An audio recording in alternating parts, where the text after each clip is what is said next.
that's not good. I know. Did you get a nap? Yeah. Short. And then I woke up when my son slammed the door. He left that, and I was like, On that, 6 o'clock, we were already starting to go. By the next morning, it was like a full wrap.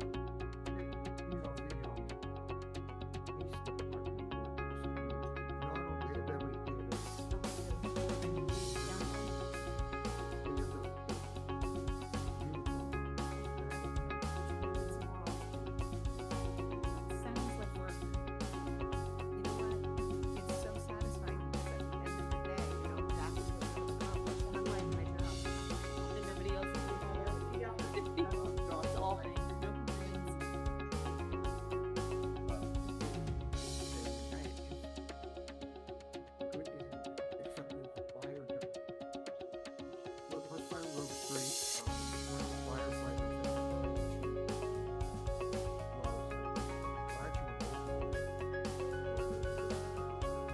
What side was that? We were able to be in the car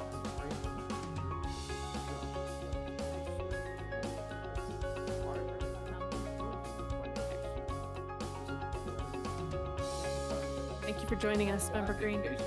Recording in progress. Keeping you. Was I holding you up? All right, we're going to call to order the April 29th, 2026 meeting of the Newton School Committee. We will begin with the Pledge of Allegiance as usual. And what is better than one fifth grader reciting the pledge? Two fifth graders reciting the pledge. So tonight we have Ariv and JT. And they're both from Williams. Ariv plays guitar and especially enjoys playing Stairway to Heaven. Impressive. And is interested in all things building and engineering. JT plays football, huge Patriots fan. Thank goodness you have a new chair who will not tell you that you're wrong for not supporting the Eagles. And he likes Madden, loves to read, especially mysteries.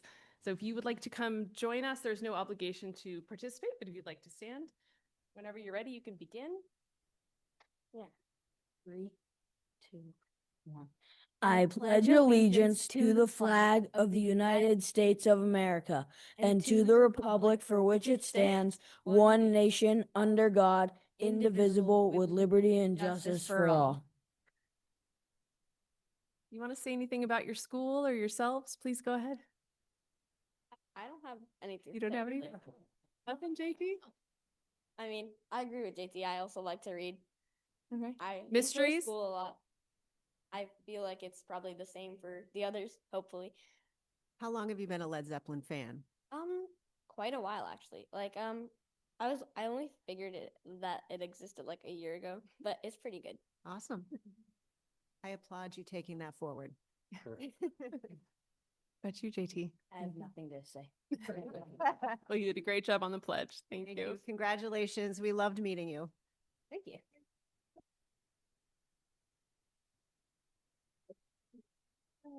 All right, we will move to public comment for this evening.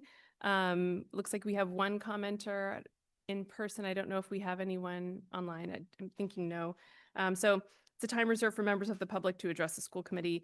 We will hear your feedback, but not respond directly during the meeting. I won't mention remote speakers unless we have any. You'll have 3 minutes to share concerns. Jason will give you a 30-second warning at the 2.5-minute mark, and please start by stating your name and address. Good evening. My name is Dr. Enrique Rosero, 19 Garland in here in Newton. And I wanted to make a couple of comments to color the discussions on the budget. The first one is that I was confused about why Mr. Laredo kept exaggerating the percentage increase allowed to NPS. 5.75% seemed historical, and I couldn't understand why would he claim to be 7%. And that became clear on Monday when we saw the full budget for the city. So veteran services, year-over-year percentage increase, 7%. Parks and recreation, year-over-year percentage increase, 7%. Inspection services, year-over-year percentage increase, 8%. Newton Police Department, year-over-year percentage increase, 8%. Information Technology Department, 10% percentage increase. So at best, Newton Public Schools is on par with the percentage increases of other departments in the top 3, let's say. None other had more percentage increase than the executive office, 40% year-over-year percentage increase, not to mention where the money came from for those hires. It wasn't from the budget, it was from one of those piggy bank accounts. The second comment that I wanted to make was regarding the unanimous vote that you took that implied the dissolution of the DEI initiatives, basically, in Newton Public Schools. The Newton Beacon asked you when you were running, would you keep schools' DEI initiatives even if it meant losing millions of dollars in federal funding? And you answer as follows. Were one Ms. Proya? Yes. Ms. Swain? Yes. Mr. Bardwash? Yes. The two people running unopposed, the incumbents, didn't bother to answer. Mr. Schlesinger, Mr. Green, and Mr. Lee answered no opposition, which is not surprising. We have heard Mr. Green say that equity had become an ideology, and therefore he was fine getting rid of equity and inclusion. What is interesting to me is that some of you were ready to stand up to Mr. Trump, and yet you cannot stand up to Mr. Laredo. You cannot ask for enough money to fund the DEI department in MPS. So I want to know, what are you gonna do? You have 30 seconds. What are your thinking hats going to be to ensure that the DEI initiatives are preserved in the district? And with that, thank you. Thank you. I'm assuming we don't have a remote speaker, right? It's probably Doesn't seem so. Stephen, do we have a remote speaker? Lisa's not in the room right now. She did not tell me about anyone, and I don't believe anyone potentially online for it. Thank great. you. Thank you. So we'll move to the consent agenda, which contains meeting minutes from April 6th, donations, field trips, a small change to the NECP calendar start date, which would make the NECP first day for students September 8th. This avoids starting on a Friday and a long weekend, and then allows a PD day for some new preschool curriculum to be on that Friday before their first day. Is there anything a member would like to pull from the consent agenda? Jason? Can I briefly pull the field trips? Yes, you can. All right, is there a motion to approve the consent agenda minus the field trips? I'll make a motion to approve. Thank you. Second, Linda, thank you. Let's vote. Ward 1? Yes. Ward 2? Yes. Ward 3? Yes. Ward 4? Yes. Ward 5? Yes. Ward 6? Sorry, I'm looking, I have a question On, on minutes. okay. We amend that, amend the You want to motion minus the pull, minutes, go back and, okay, so we'll stop the motion in progress. It's fine, we'll pull the minutes. Is there a motion to approve the consent agenda minus the minutes, minus the field trips? I will make a motion to All right. approve the agenda. Linda, then I don't have to write it twice. Great, all right. Ward 1? Yes. Ward 2? Yes. Ward 3? Yes. Ward 4? Yes. Ward 5? Yes. Ward 6? Another one for me. Ward 7 is yes. Ward 8? yes. Mayor Laredo? Yes. All right, so the first thing pulled was field trips. Jason? Thanks. And I'm very supportive, just to be clear, of the two field trips that were mentioned. And this just felt like a natural time to ask a brief clarification question, hopefully, which in Ready. light of a recent event we attended was probably in my mind, but was just curious, when we're doing out-of-state field trips, it mentioned numbers of chaperones. The ratios to me as a layperson seem very reasonable, but I'm just curious, what are our criteria to be one of those chaperones? Is it NPS educators only? Are there particular training? I'd just like to hear a little more about that. Parents can and do chaperone overnight trips. They must be queried and background checked in order to participate. The lion's share, though, of the responsibilities lie on our staff. So they are there to keep the supervision ratio low. But our staff are the ones, and generally administrators of some sort, either department heads or Unit B members or principals, go on those overnight trips. Some, like clubs, actually have more parental responsibilities because parents drive students to certain events. So those aren't overnight, though, usually. field trips in general, and you'll hear this in a joint statement from the NTA and from me shortly, field trips have become much more complicated in the Commonwealth. One, regulations have changed for medication administration and nursing. And two, nursing across state lines has become almost impossible and not doable. So we have to rent nurses over the border of the states or wherever we're traveling. So there's a lot of change, and it's been really difficult. Our staff are medication trained and delegated by nurses to administer some, parents may not. So there is no other training requirement because the parents are not in charge. They are directed by our staff. I do Thanks. just want to clarify, though, the event that we attended, a memorial service for those students who were killed in a bus crash 25 years ago, actually changed the entire Commonwealth in terms of busing, driver time at buses, safety procedures, and crisis team procedures. So I just want to say it's a slightly different situation there, and actually that event completely transformed how we do these trips. Thank you. And I assume then, to your point, when you have the supportive parents on these trips to support the ratios, there is at least some either a ratio or a certain number of educators that have the Right. full training that have to be That's right. alongside. Thank you. Motion to approve field trips? Anyone? I make a motion to approve field trips. Okay. Victor, did I see you seconding? Okay, let's take a vote. Ward 1? Yes. Ward 2? Yes. Ward 3? Yes. Ward 4? Yes. Ward 5? Yes. Ward 6? Yes. Ward 7 is a yes. Ward 8? Yes. Mayor Laredo? Okay, 9-0. All right, meeting minutes. You had a question?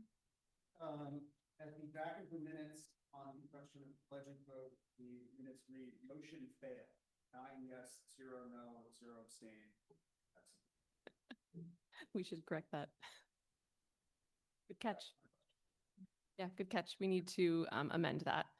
So I think we could vote it as amended to motion passed. Great. Lisa, we have an amendment to the minutes from 4-6, the very last points, page 4. It says motion failed instead of motion passed on the final budget vote. I think it was probably from the amendment. Yeah. So we are going to, if someone has a motion to approve the minutes with the correction of motion passed for the budget vote. Jonathan, thank you. Second. I'll second it. All right. Ward 1? Yes. Ward 2? Yes. Ward 3? Yes. Ward 4? Yes. Ward 5? Yes. Ward 6? Yes. Ward 7 is a yes. Ward 8? Yes. Or Mayor Laredo? Yes. That one passes 9-0. Right, so we will go to our discussion items for this evening. We don't have a formal superintendent update, but we will move up. The NCE has a nomination. If you want to come forward, Kate. So this is item 8 on our agenda, and because we don't want to keep Miss Hurwitz here all night. And then Steve Lovowitz is our here today. And so Freya Hurwitz, and you have her resume, has been nominated. She has already come to a couple of our commission meetings. She's already been pitching in to work with Robin Chevelle as a, consulting on some of our travel work. She is helping to staff events, and she is going to help me negotiate our next contractor agreement with our registration vendor, ASAP. So, and her background, as you can see, is with Travel Advisor and lots of stuff in Newton, including very active with the NAA organization. She has a freshman at South, a daughter at Vanderbilt, and did a lot of work at Countryside. Yes.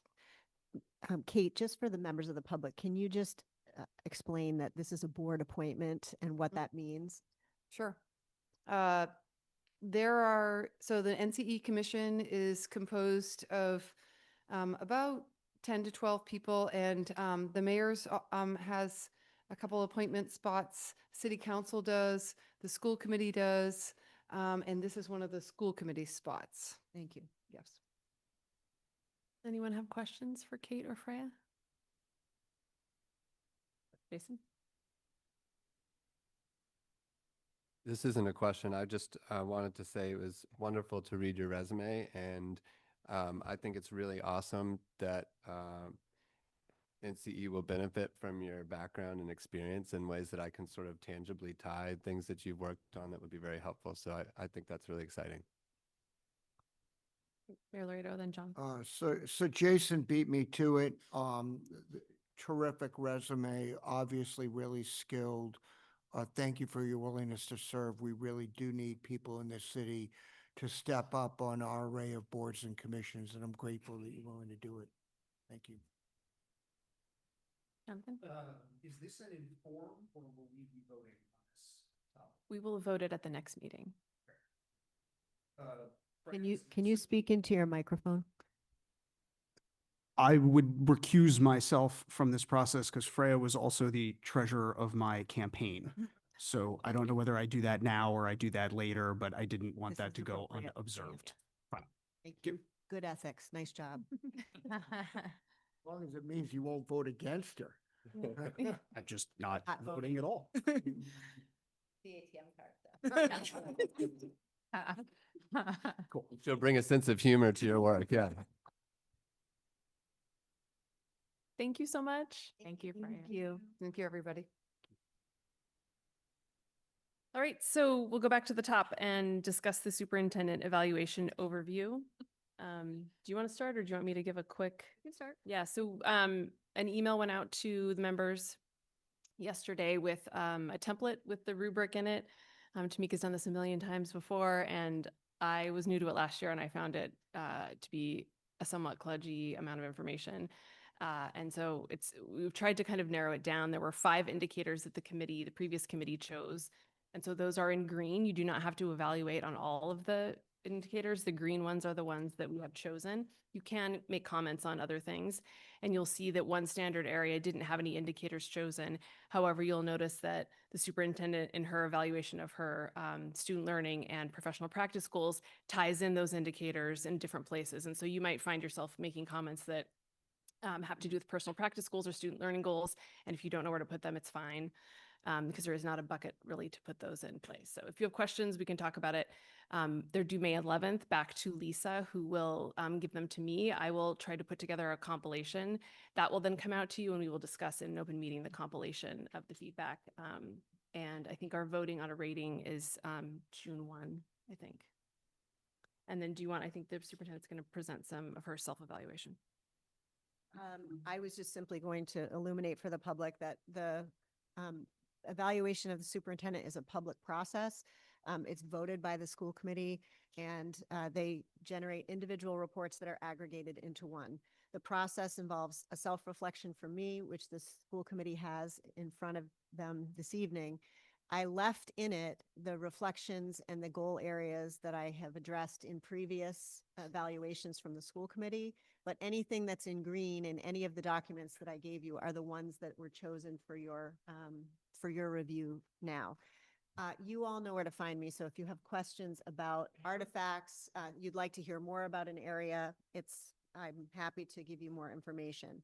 But what's in your packet this evening is the self-reflection, also the rubric that is used to evaluate 3 different components of the superintendent's performance. One are those indicators in terms of practice. Every educator in the state of Massachusetts is evaluated on 4 goals. They're the same goal areas for everyone, from a teacher to an administrator to the superintendent. Every educator also sets a student learning goal, which should directly address improvements to student experience and mostly the academic learning program. Second, everyone sets a professional practice goal, which is an area in which you should enhance your professional knowledge. So you know that I set my student learning goal on the mathematics program and my professional practice goal on exploring AI policy and practice for education. So that's the second part. The third part is the review of the district strategic plan and the deliverables for the artifacts there.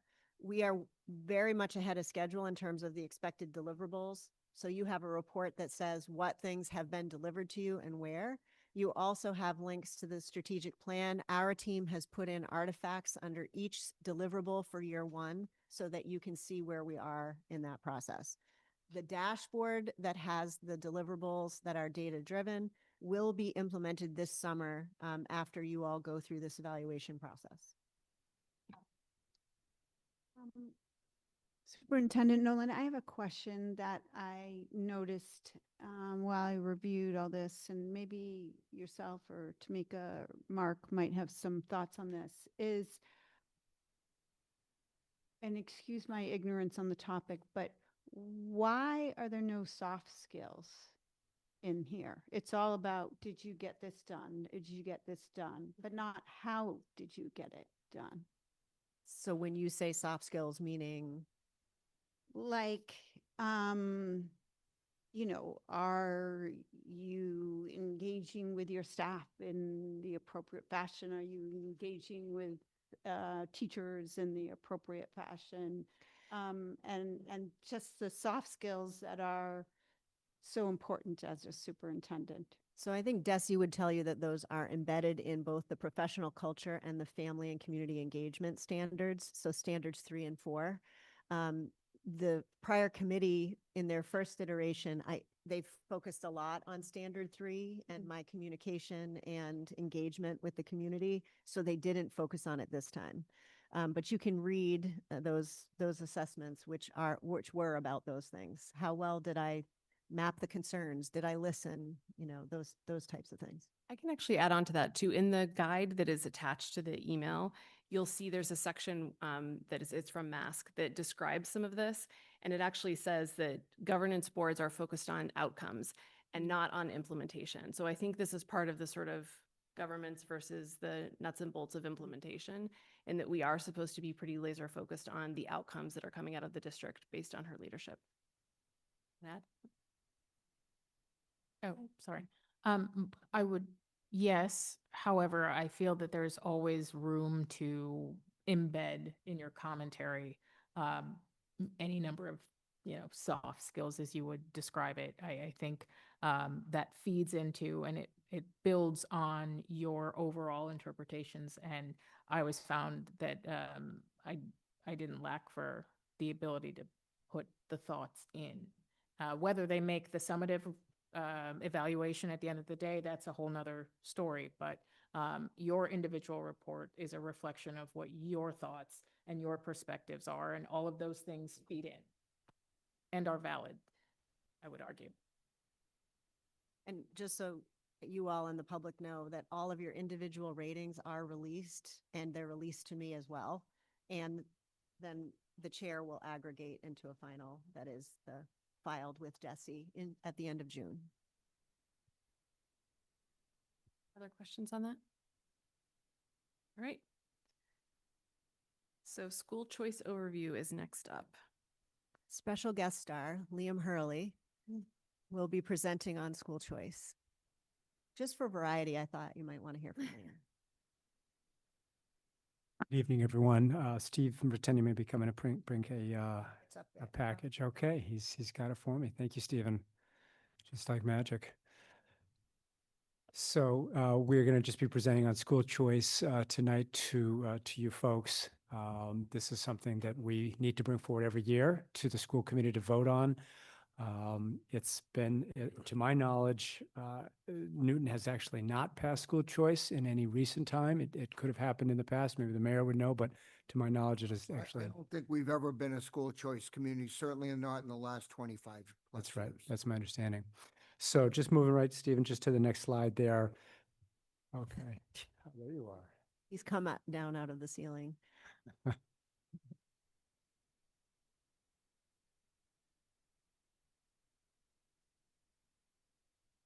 So while this is being brought up, as the committee knows, we've had some discussions about the need for recurring revenue in the district. This is one of the only levers the school committee can pull. School committees in the last 3 years that I've been here have not taken my recommendation that is in this school choice scenario. You need to do what you think is best. We are in search of recurring revenue. So my recommendation here this evening, and we're not voting on this evening, there's actually has to be a public hearing on school choice per DESI statute, and that will come next time, I think on May 11th. Is that right? Yes. May 11th. So if the public's interested in making commentary about school choice, May 11th is the public hearing on this matter. So back to our regularly scheduled program. Here's what school choice is all about. Sure. And some of you may have seen this at the brown bag. This is a pretty similar presentation, but this is a very quick overview. The state default is actually that schools actually are part of school choice. You actually need to opt out. This is a vote that needs to happen every year by June 1st. And the plan, the path B, if you opt in, there's a few different basically levers of control that we would have. One is really the specific schools that we would look at, the specific grades, and just the total number of seats that we want to do. So you could do, we could select the schools, the grades, the seats, however we want to choose that. If I could just say, Yeah. Mr. Hurley, one parent reached out to me recently and said that she thought school choice was that people could choose schools within Newton to attend. That is not school choice. This is folks from outside of the school district, and we open seats in our district. Thank you. Yeah, absolutely. This is not for any residing Newton families or students. This is for anybody outside of Newton. Some of the compliance issues that that basically are upon us is this: if there is if school choice was enacted, and then there was more applicants than the total number of seats that the school committee set, you actually do need to do a lottery. So this is basically just a blind lottery. People put in very limited information, just name, what, and age and kind of grade that they're looking at. And then certainly once these students in, and we'll talk about this, there's really strict adherence to kind of the non-discrimination mandates that we would have for any of our students as well. So specific student rights, obviously, and this one's important, is the right to continue attendance through 12th grade. So once you're in, so if the school committee decided to elect to opt into school choice even just one time, depending on, whatever grade that student comes in, they would be entitled to continue through graduation if they so choose. And they've obviously got equal access to all extracurriculars and all the programs that we have to the same extent as a Newton Public School student. The district's responsibility is certainly to communicate to prospective parents and families. If we were to do it, we do need to post this. I checked in with DESI. They basically said simply on our website is what would need to be done to post this. We would probably, I think, as the committee is aware, our NTA contract does stipulate that our staff members, if this was ever open, that they must apply. So that would be something that we'd want them to go ahead and apply for, putting this in there. And obviously, we'd need to notify DESI and the sending districts of the enrolled students. We'll get a little bit Just to into clarify, the staff apply for their children who already attend Newton Public Schools. Thank you. Good clarification. That's right. One clarification as well, just one of the exemptions we'll talk about transportation is that, there's no transportation, no kind of, I'm going to call it yellow bus transportation from any of the surrounding communities would be provided. So if you're coming from another community, which you would be in school choice, we don't provide transportation for those students.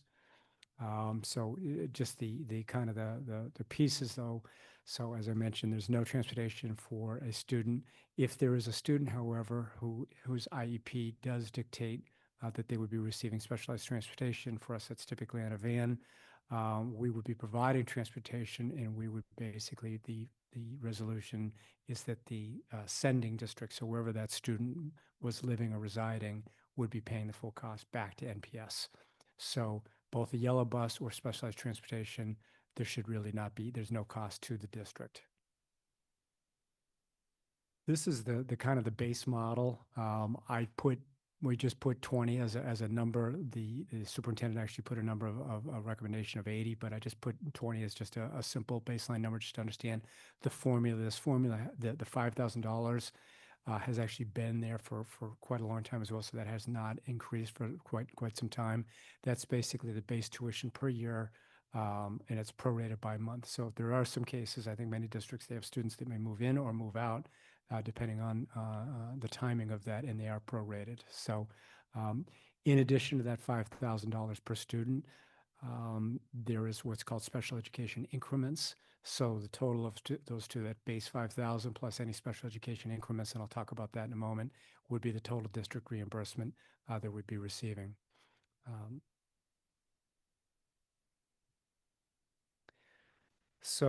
In terms of the special education costs, the increments are added to our base regular education amounts to cover services. It's actually based on a calculator that's very similar to the circuit breaker calculator. When we look at that calculator, I think we put that actually into some of the information that we've got. We're estimating approximately 90%, 97% of the in-district costs are reimbursed based on the hourly rate differential. So they've got paraprofessional teacher rates, aid rates, or BT rates. So for example, if you extrapolate out what their BCBA rates are, it would be $121,000 salary per year. $121,000 would basically be the cost. So they give an hourly rate. We would need to go in and basically be completing that. A teacher is essentially $100,000 is the, this was if a teacher was basically with a student all year long. But so they're basically giving you an hourly rate that we need to input. And based off a service grid of students, we'd be putting how many hours a certain staff member would be putting in there. So that's how that 97%, when we looked at that, was calculated. For out-of-district placements, so if there was a student that was a school choice student that was placed out of district, the receiving district pays the tuition upfront. So, but then we would be reimbursed by the sending district. So Newton Public Schools would be the receiving student, and we would pay that tuition, and then 100% of that tuition would then be sent by the sending district or the residing district that these students are in. One of the key pieces, I think, on both in-district costs and out-of-district costs with school choice, unlike our own students in Newton, there is no circuit breaker threshold. So the circuit breaker threshold states that any costs, and this changes every year, above approximately $53,000, that's when the circuit breaker trips in, and we get reimbursed typically 75% for the they call it instructional. In many cases, it's kind of tuition costs. Transportation really does not apply because that's the cost that we're going to be reimbursed at.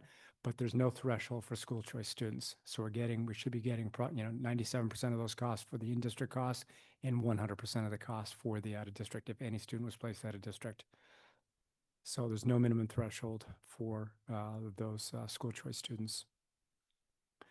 Couple of risk assumptions, and I think there are some risk assumptions that are kind of embedded in this. The cost of special education evaluations are not reimbursed. So that is actually a commitment of time for the district. So we have a number of people that actually go out and do these evaluations for the district. That cost and that time is actually not reimbursed. So really the operational impact is really just a question of staff time. So that's time, and time is money. So that part is not reimbursed in this formula. This is just a milestone. I think we, touch base briefly. We've got this, just a quick briefing here. May 11th is a community input public hearing on school choice for anyone who wants to speak about it. Potential for vote either on May 18th or June 1st, and to move that forward. And just some of the things in terms of you folks to think about, if there are additional kind of things that you wanted to think about in terms of the financial enrollment capacity, in terms of modeling, we're happy to do that. Buried deep within a few of the links in there is some modeling we had done last year. I'm happy to bring that forward at another meeting. We looked at potentially total number of population in the area, how many students we think we could get applying to us from various communities, how many students potentially could be coming from some of our staff students that are currently attend here. And we looked at what that impact might be, as well as potentially some special education costs. So with that, open it up to any questions. I have a couple data requests if I could start, or did you have some? I just wanted to make clear to the committee and the public that in the memo that I've included for tonight, I've recommended 80 seats across the district. You can look at that as 13 kids per grade, or like 0.8 kids per elementary school per grade, or 5 or 6 kids per elementary school for an initial foray into this. yielding potentially $400,000 of school choice funding. I do have questions from the committee as well, so but go ahead. Yeah, I wanted to know if we could see the DESE special ed rates versus our rates, maybe for a handful of primary roles like SLP, BT, PT, OT, SPED teacher, aide.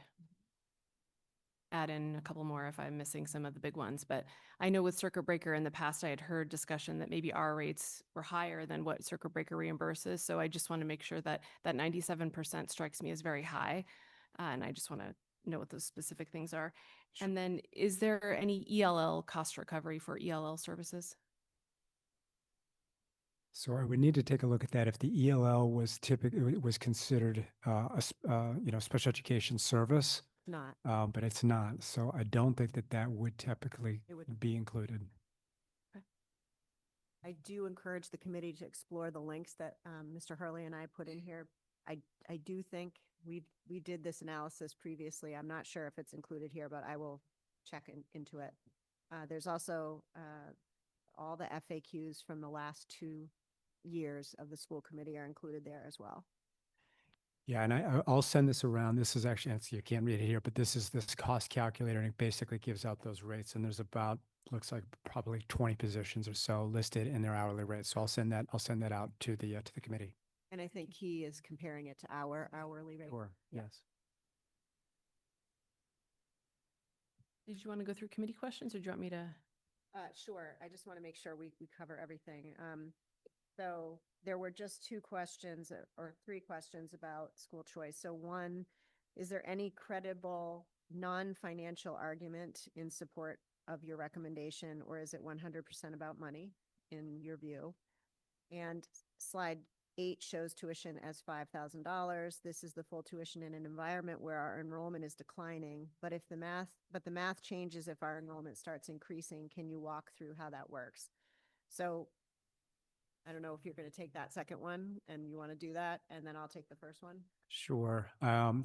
Just in trying to think through that one, and I'd be happy to talk with the member that brought that up a little bit further. But essentially, that same $5,000, that math does not change if enrollment was increasing or decreasing, and obviously the special education increments. So the money receiving for any school choice student doesn't change. I think one of the pieces that has gotten a little bit confusing is actually Chapter 70 funding. Chapter 70 funding is actually city funding. It's school money, excuse me. It's basically money for the schools that goes to the city general fund. For Newton, we're up in the $32 million range.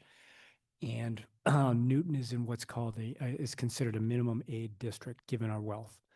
And what DESE has been doing the last number of years has been basically applying a formula, even with declining enrollment over the last 7 or 8 years, has been taking our certified enrollment and multiplying it by typically between $75 and $150 per student. And they've used that number plus the previous year's Chapter 70 number and added that as a base. So I've actually updated one of the slides that's in the FAQs going back many years on what our Chapter 70 money looks like and what that enrollment is doing.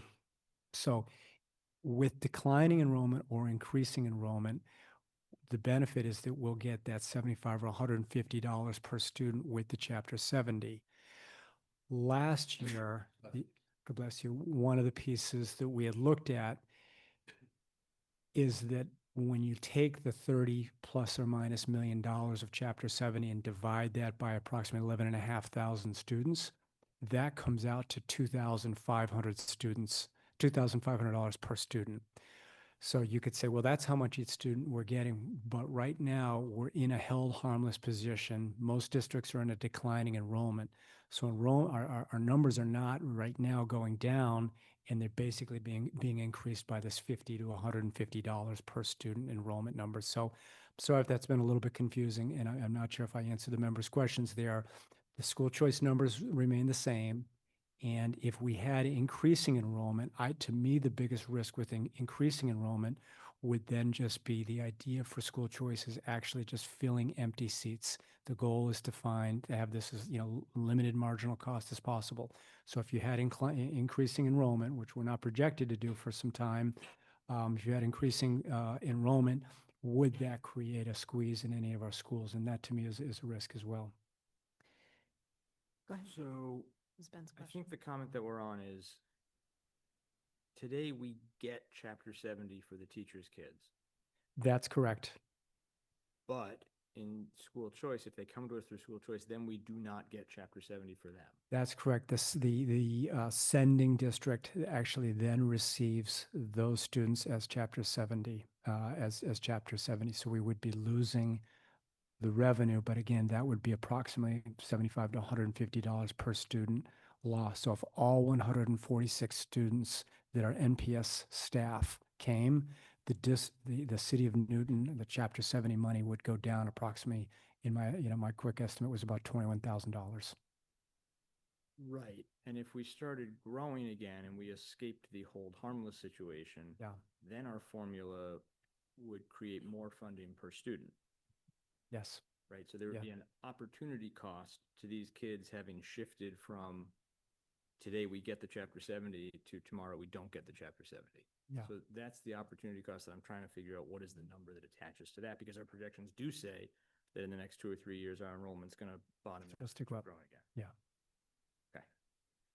So the second question is there any non-financial argument? There is for us right now. We have a lot of empty elementary seats. And we have, just take the Ward School for an example, or Williams, where we've now moved another program out to Franklin. We now have some open classrooms there, and we could take several school choice students.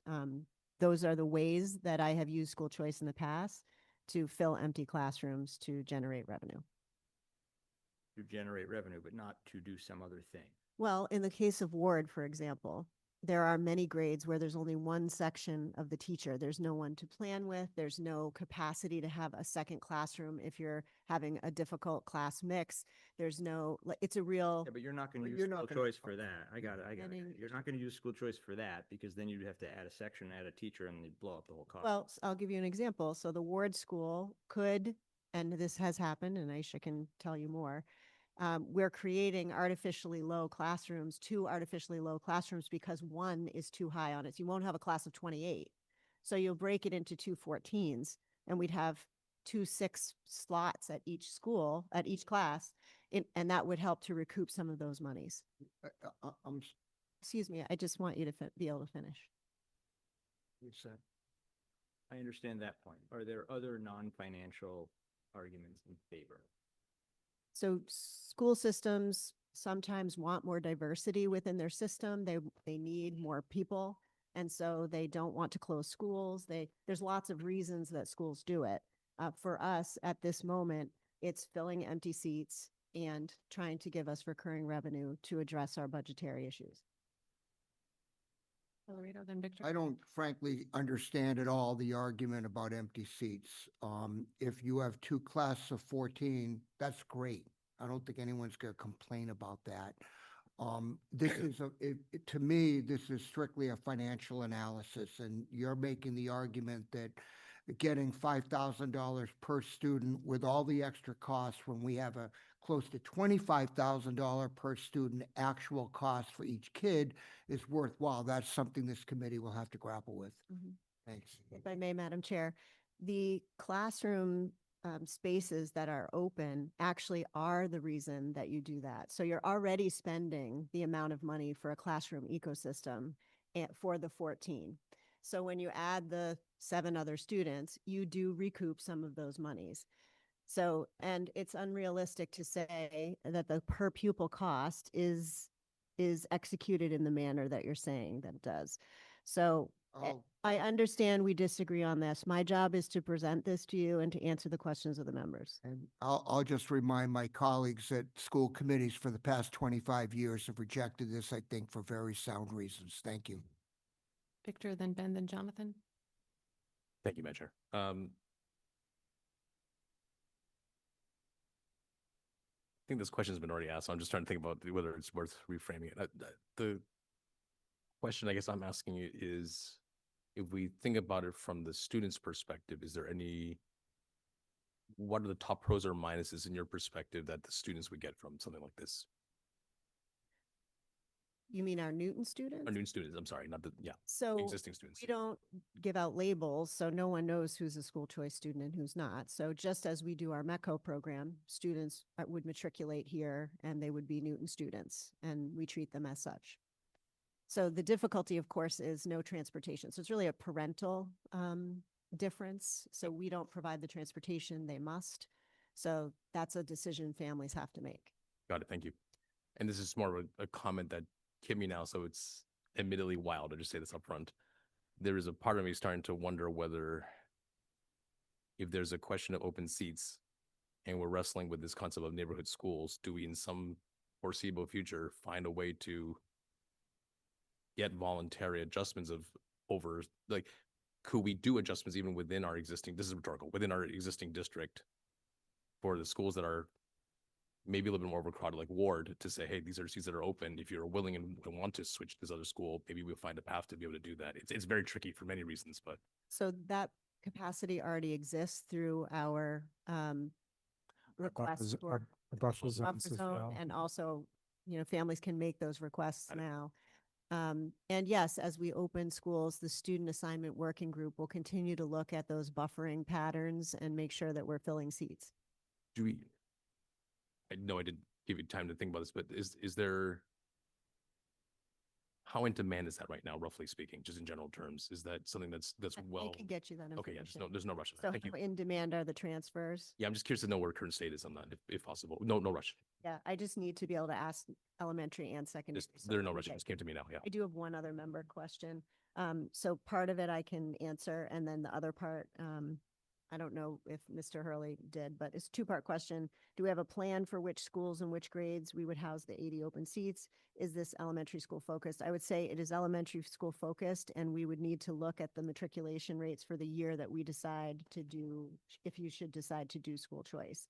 And the second part of the question is, how do we think about the non-SPED marginal cost of a cohort of school choice students? For example, say the 80 suggested seats over the course of their time in MPS, how do we believe the marginal cost will vary between elementary school versus middle versus high school? It would be helpful to break this response down into categories such as personnel driven, non-special ed costs, classroom teachers, other unit A gen ed staff, and all other gen ed staff, and non-personnel driven costs. What I would need from the committee is to know what level I'm actually placing them at, and then I can project this out for you. That's your question, right? Did you want to add anything? So no, I mean, so in fact, I've spent a little time thinking about kind of marginal costs. That's been some discussions we've had, and it's something I think we take, the goal for school choice we had last year, the DESI representative, and the goal was to obviously try to find empty seats and to have as little, basically little marginal cost as possible. When you think about marginal cost, there are certainly supplies, there's certainly technology that we supply to students. So I would need to kind of think through a little bit kind of what those costs would be. So if we're providing a Chromebook, the goal though, high level, remember, we're not adding principals, we're not adding custodians, we're not adding ideally teachers. I think the risk that, I think the mayor brought up and it brought up a little bit, like if we needed to add a class because of this, that would be there would be a tipping point. So I think we've got to be very careful, obviously, how we would think about what spaces it would be in terms of, one student and one marginal cost. It's a pretty low number. Off the cuff, I think it'd be probably $1,000 for one student. I think in my mind, middle school and high school, it goes higher. But I think I could come back and give you a little more definitive, kind of more of a concrete example of what those costs would be and kind of break out some of the supply, technology. There's some other costs, I think, potentially related to that. As the students get older, there's more offerings, there's more choices, there's more things they could take advantage of. When you think about programs and clubs at the schools, we're paying stipends to staff members to run many of these activities. We're paying teachers. But really, is that student causing us to pay more stipends? I think most cases it's not. So it's a nuanced answer. I could spend a little more time, Jason and Ben, I think this would be something we could talk a little bit more about and kind of try to think through this. I've done some of this work as well when we've talked to some of the companies, some of the large companies. We're looking at the development properties as well, as they looked at Countryside and for the Northland project in Riverside, and what was that cost kind of embedded there. So there's some ideas I've got, but it is a difficult question, I think. Did you want to follow up? Yes, and I have broader comments too, which I can hold on, or I can stay focused on this. Is that okay with you, Ben and Jonathan, if Jason jumps your spot in line? Okay.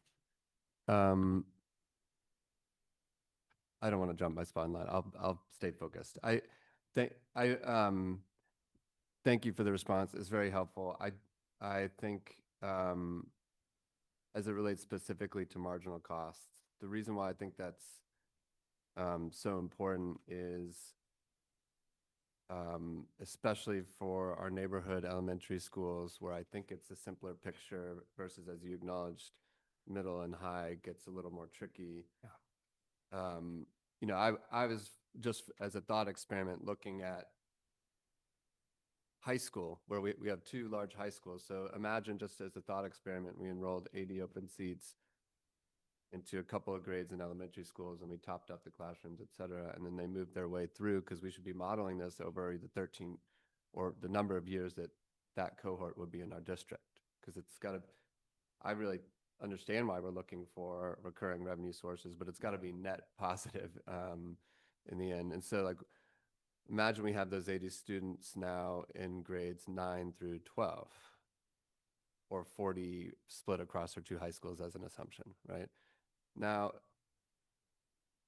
I'm not sure it's $25K per student that we should be thinking about, but I equally don't think it's $1K per student, right? So I looked at it, if we just assume in the special ed picture is complicated, and it depends on whether or not we're talking about a teacher's child who's already with us that gets in the lottery versus not. So putting all that aside, let's just focus on gen ed costs. But the math I was doing, which my understanding is in the high schools, we have about $55 million across the high schools in gen ed focus costs, and 4,000 or so kids. The numbers are like $14K per kid. So here's the challenge: is if that's true, and that's the type of thing that I think we should be sketching out for ourselves, right? If a third of the students' time with us, they are spending at $14K per year, and we're getting $5K per year for them, and it's $1K per year for the other 2/3. You know what I'm saying? You can see where all of a sudden the math of the whole arc of their time with us is not quite so additive. So my point was really more, we should look at this stuff carefully. I could be off on some of the numbers or assumptions, but I do think they can be make or break. Okay. Ben, then Jonathan, then back to you. Thank you. Do we have a forecast of the revenue that we expect, netting out all the costs, with 80 students in the program? So it depends on what the students need. So if they're special education, like we would have to know who those students are. So in your materials is an analysis of 20 students that we did last year that shows you what that might look like. I think there's 20, 70, maybe even 100. So we could, yeah, that would be something to take a look at. Yeah, there's a few scenarios. I read all these materials. I read some of the links to past materials. I did not find that. So if somebody can help me find that. Okay. And is it just going to be a simple 4x that number? Probably. Okay. So I think you're trying to sell us on a decision. I know I'm coming in skeptical. I'm going to tell you why I'm skeptical, so that in sales world, we call this objection handling. You can think about how to overcome the objections that you're getting. And they're probably the same objections that you got from folks last year. First of all, if we're trying to make a financial decision, we need to have our arms around the numbers and how big of a financial impact is this. So I built myself a little model. I'll pause for expressions of surprise. I don't see a universe where this gets to $1 million. Do you think that this could get to $1 million?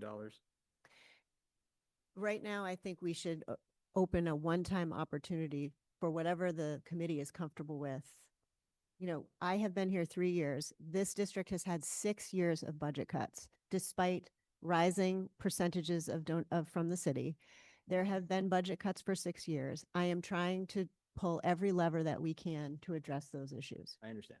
I think it's important for us to understand the magnitude of the impact that this could have. If this is a $5 million budget decision, it leads to one type of consideration, and if this is a $500,000 decision, it leads to another, and if it's a $5,000 decision, it leads to a very different one. I'm coming up that, and we got to tighten some screws. Thank you, Liam, for some time with me on this.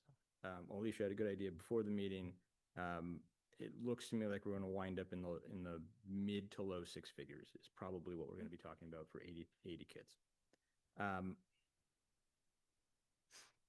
And I do think that number goes down per year if our enrollment declines, because I think that the DESE benefit that we would have gotten, the Chapter 70 benefit that we would have gotten for teachers' kids, now we don't get that. That's an opportunity cost that has to get yanked out of our math. The downside. So I do think that when we're talking about filling empty seats, we're growing our class sizes, right? That's the first thing. So we're talking about that. We can say the IEPs are covered. I think I second Alicia's skepticism. Are they going to be really covered? Are they going to be fully covered? And also just because the dollars are covered doesn't mean the impact on our children is covered, right? Behavioral needs have to be addressed by teachers. We have to invest resources that could detract from the classroom environments. Anybody who's had a kid go through our elementary schools knows that one student who's struggling a lot and displaying disruptive behavior can severely impact the experience that your child has in that classroom. It does seem to me like we're likely to get students who are struggling in their home districts. That seems like a big reason why people would move. And those kids are probably likely to struggle in our classrooms too. It probably is not because they're in the wrong school. It's probably because the students is struggling, and they would require disproportionate attention from our educators. We may also get some alpha parents who see an opportunity to get something for their kids. We already have a couple of those in Newton. And again, I think our educators would probably say that those parents tend to take disproportionate resources. And so I think about that. I think the IEP risk here is the cost is severe. We just saw a situation where, we're being asked to create programs and to bear new cost for out of district for students who are coming from somewhere else. And that's challenging. And if DESE changes a guideline and now we're supposed to pay for out of district or something, we could get totally underwater in a hurry. And then even as the guy who makes all the models and does the probabilistic forecasting, I'm ever mindful that we don't have a crystal ball, and trying to forecast how empty seats are going to project forward through cohorts over 12 or 13 years is a guessing game. We may have a few seats in a room today, and then a few years down the road, more kids move into the neighborhood, and all of a sudden, because we added those school choice seats, we have to create a new room, and that's another cost that just blows up the program. So I gotta get through those kinds of downsides. It's going to start by understanding the upside and then figuring out what are the steps that mitigate these things. Jonathan, Jason, then Mary Laredo. I don't know. Ben actually said, I think, most of what was on my mind. The biggest thing, I guess, that I was thinking through is there's no way the number is 25,000. Like, there's just no way that's like the incremental number. And I think it's unfair to sort of anchor that way. I'm also deeply skeptical.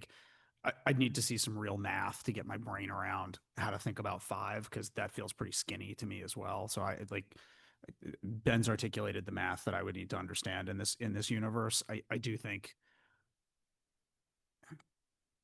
I think as we think about talking about this, and I think it is appropriate to talk about it, whatever decision we choose to make on how we come out here, I think it's entirely appropriate to have the conversation. I think that this may just be something that, to have a proper conversation about is going to take this committee more than the next 19 days to really digest and think through. And so I just would encourage us to we clearly have something that we clearly have a state mandated thing that we have to get through in the next however long.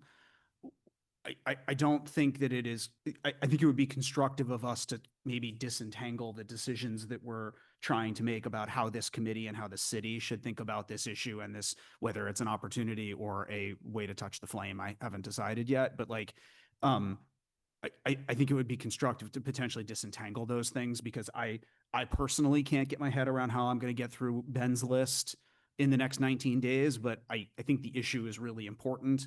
And I said on the campaign trail, and I'll reiterate now, I just think generally like trying to manage things that are shrinking really stinks. Like it's just now we can't dig ourselves a financial hole doing it, but like things that are shrinking are hard. Like things that are shrinking are just constantly conversations about what we're giving up. That doesn't mean that this provides the mechanism for funding growth. I genuinely don't understand that yet, but I bring that incremental perspective to this just as we think about it. And I do think if you asked me that question about what does it get you, that like in my mind, like that's like the thing that you think about that's like very non-financial, is that things that are shrinking are hard. And so like if this is a way to help mitigate that, like I think that's worth talking about. I remain deeply skeptical about the financial proposition, but that's kind of where I'm, just for whatever it's worth, that's where I'm at.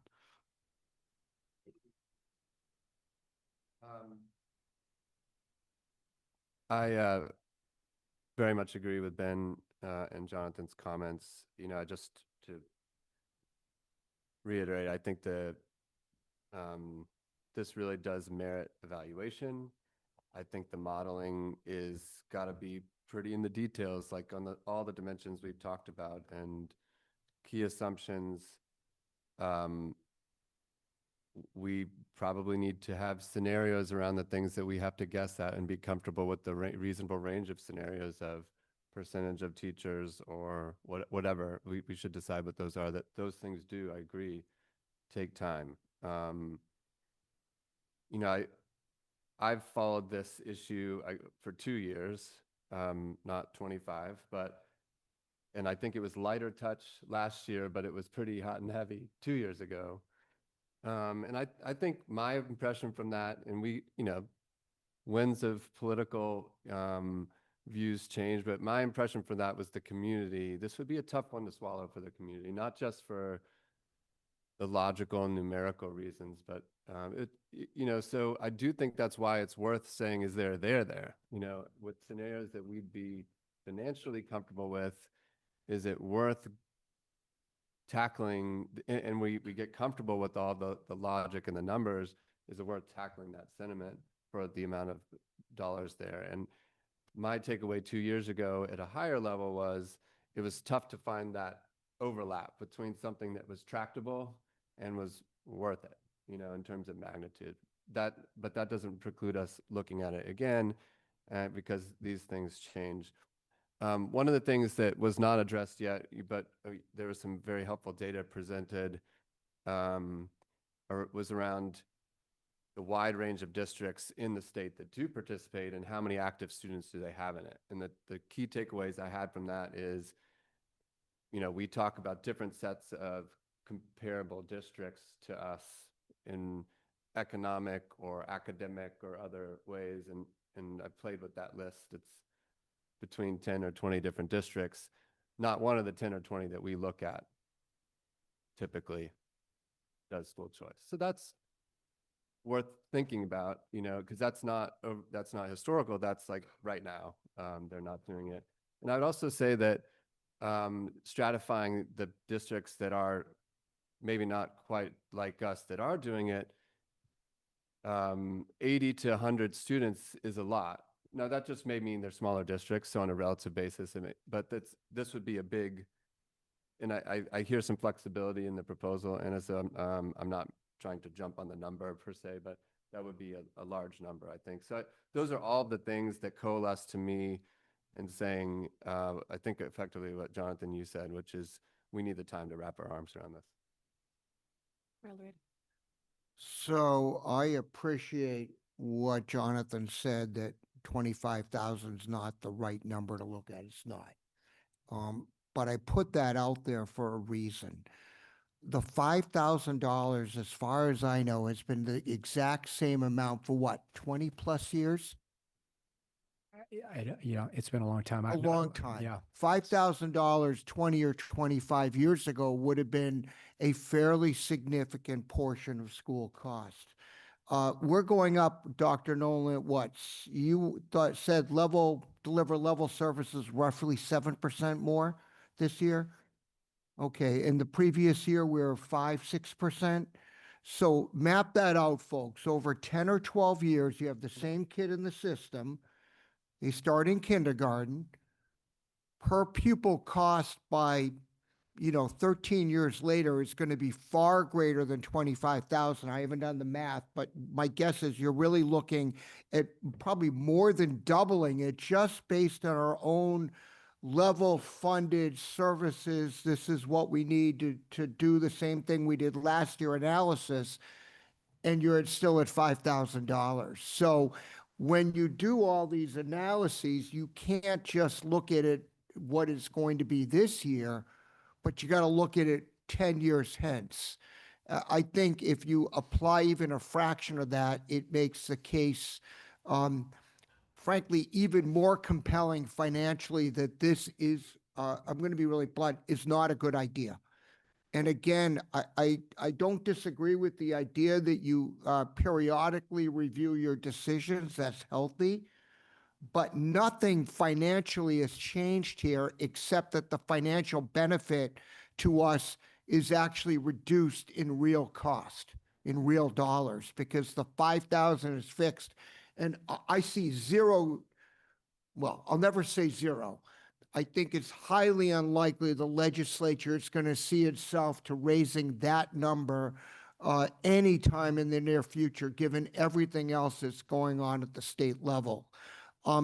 Just one other comment. I appreciate the budgeting process is difficult, but I have to state publicly, we did not cut the budget from last year. We may not be doing the same allocations, but we have roughly a 7+% increase over last year's allocation, and that's the number we're working on. I was just with mayors in other cities today. I can assure you that they are in far worse condition than we are financially. They are not getting nearly the level of increase that we're getting this year. That doesn't mean it's not difficult to make decisions with a finite amount of money. But we did not, when you look at math, did not cut the budget. Thank you. Tamika? Thanks, Alicia. So first, my comments are going to be all over the map. Apologies for that in advance. Second, I am no poster child in support of school choice. Very much not a poster child for school choice. In fact, I would say one of the artifacts that I would encourage this committee to review are the two memos. Actually, there were three memos. Two in opposition to opting into school choice submitted by myself, and one by former member Rajiv Parlikar, and one in favor of supporting opting into school choice submitted by then Chair Chris Bresky. I would encourage all of us to review those because they do give helpful context to some of the reasons that members then and now, in case of myself, had concerns, many of which you've expressed. I'll share why my perspective on school choice has shifted from that raucous 2 years ago initial conversation on this. And I call it an initial conversation, though it wasn't, because the school committee every year has to opt in or opt out of school choice. I call it an initial conversation because prior to 2 years ago, it was a knee-jerk, rote decision of the committee. Well, we don't do that. We're Newton. We don't have to. We're exclusive, and we allow our students to be here because they're residents, or in the case of Metco, because we value that particular program. So 2 years ago, I thought, no compelling public policy reason for Newton to join school choice. None at all. Whose question was it that, are there any non-financial reasons to doing? Ben, that was yours.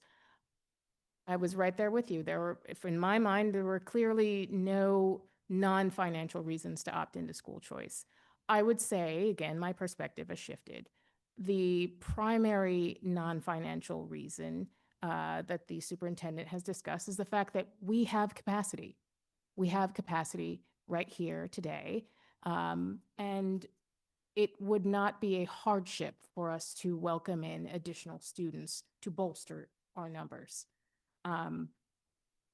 In fact, it would be a benefit in some instances to stabilize some very shrinking, very small schools that need that stabilization.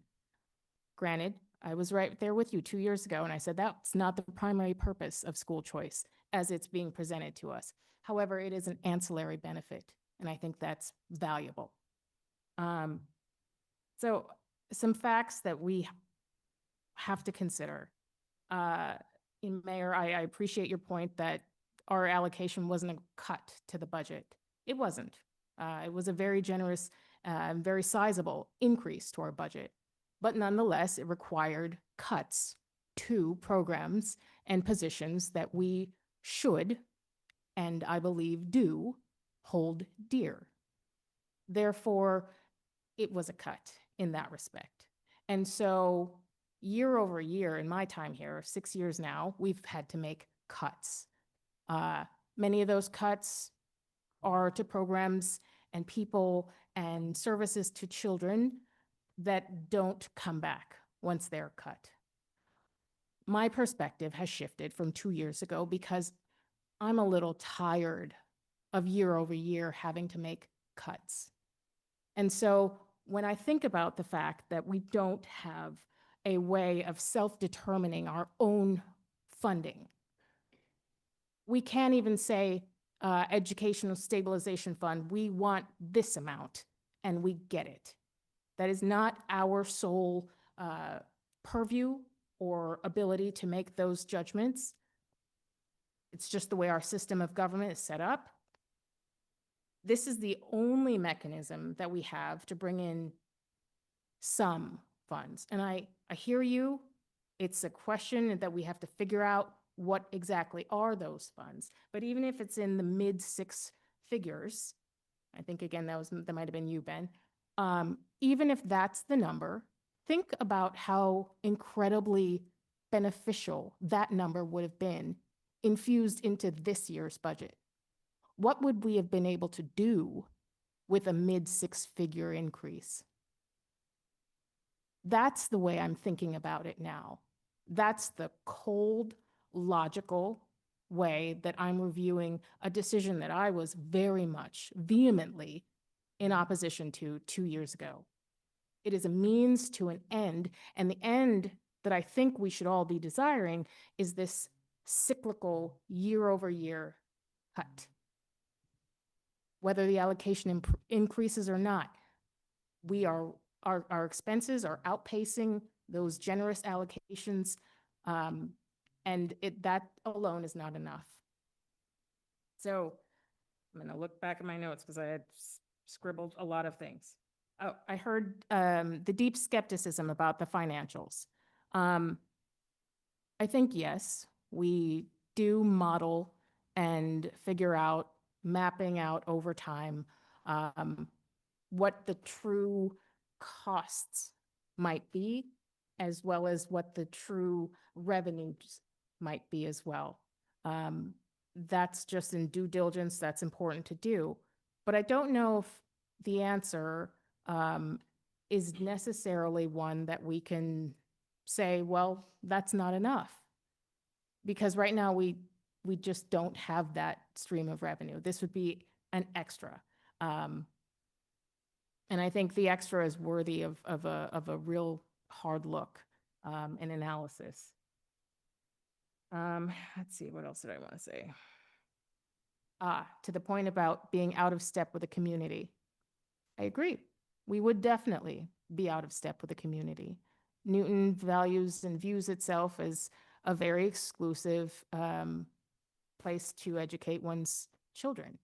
And I think there has to be room in that value-based judgment for us to preserve and increase or preserve the things that we value, and also be able to have a sustainable path to making improvements to our system. Right now, I would say that's probably the primary frustration, that we don't have a sustainable path to making improvements, that we have to figure out, what are we going to cut? What are we going to get rid of so that we can do some of these things that we're looking to do, whether it's MTSS or STEM education or otherwise. And I think it behooves us to look and think more broadly than past school committee members, myself included, in that knee-jerk, well, we don't need to think about this. We don't need to do this. We're Newton, we don't do it. I think we might we might have to, or we might should. And I think, I'm not going to be the person championing and trumpeting this. I'm going to be the person who's listening very carefully to your thoughtful questions. But at the same time, I would encourage us to not have that knee-jerk response. That's it. Then Ari, then Victor, then Jonathan. So I think I'll take the very opposite approach from you, Tamika, in that to me, this is just simply black and white. Is this a financially prudent decision for Newton Public Schools or not?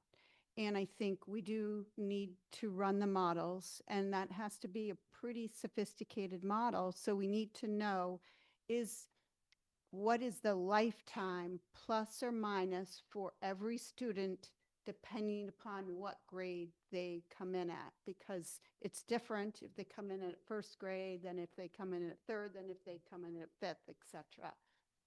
And then I think we need to run it at 25 students, 50 students, 75, and 100. And with that, there's a lot of assumptions that we would have to make. And so for me, it's simply a black and white. And there is a number, like if it's only getting us $250,000, there's a lot of assumptions we made. Assumptions create risk. So to me, there is a number where the potential, because we're making assumptions. So assumptions build in risk. So I think it's really just a black and white. We do the numbers. And me personally, if we don't have time to do that full modeling, Ben, essentially, if we don't have time before our decision date, I can't get behind it, because that, to me, would put us at risk. So that's it. Sorry. Thanks. I'm going to echo what Jonathan said earlier about I've really struggled with this issue. It came up during budget. I think we have to have the hard conversation. We're having the hard conversation, so yay.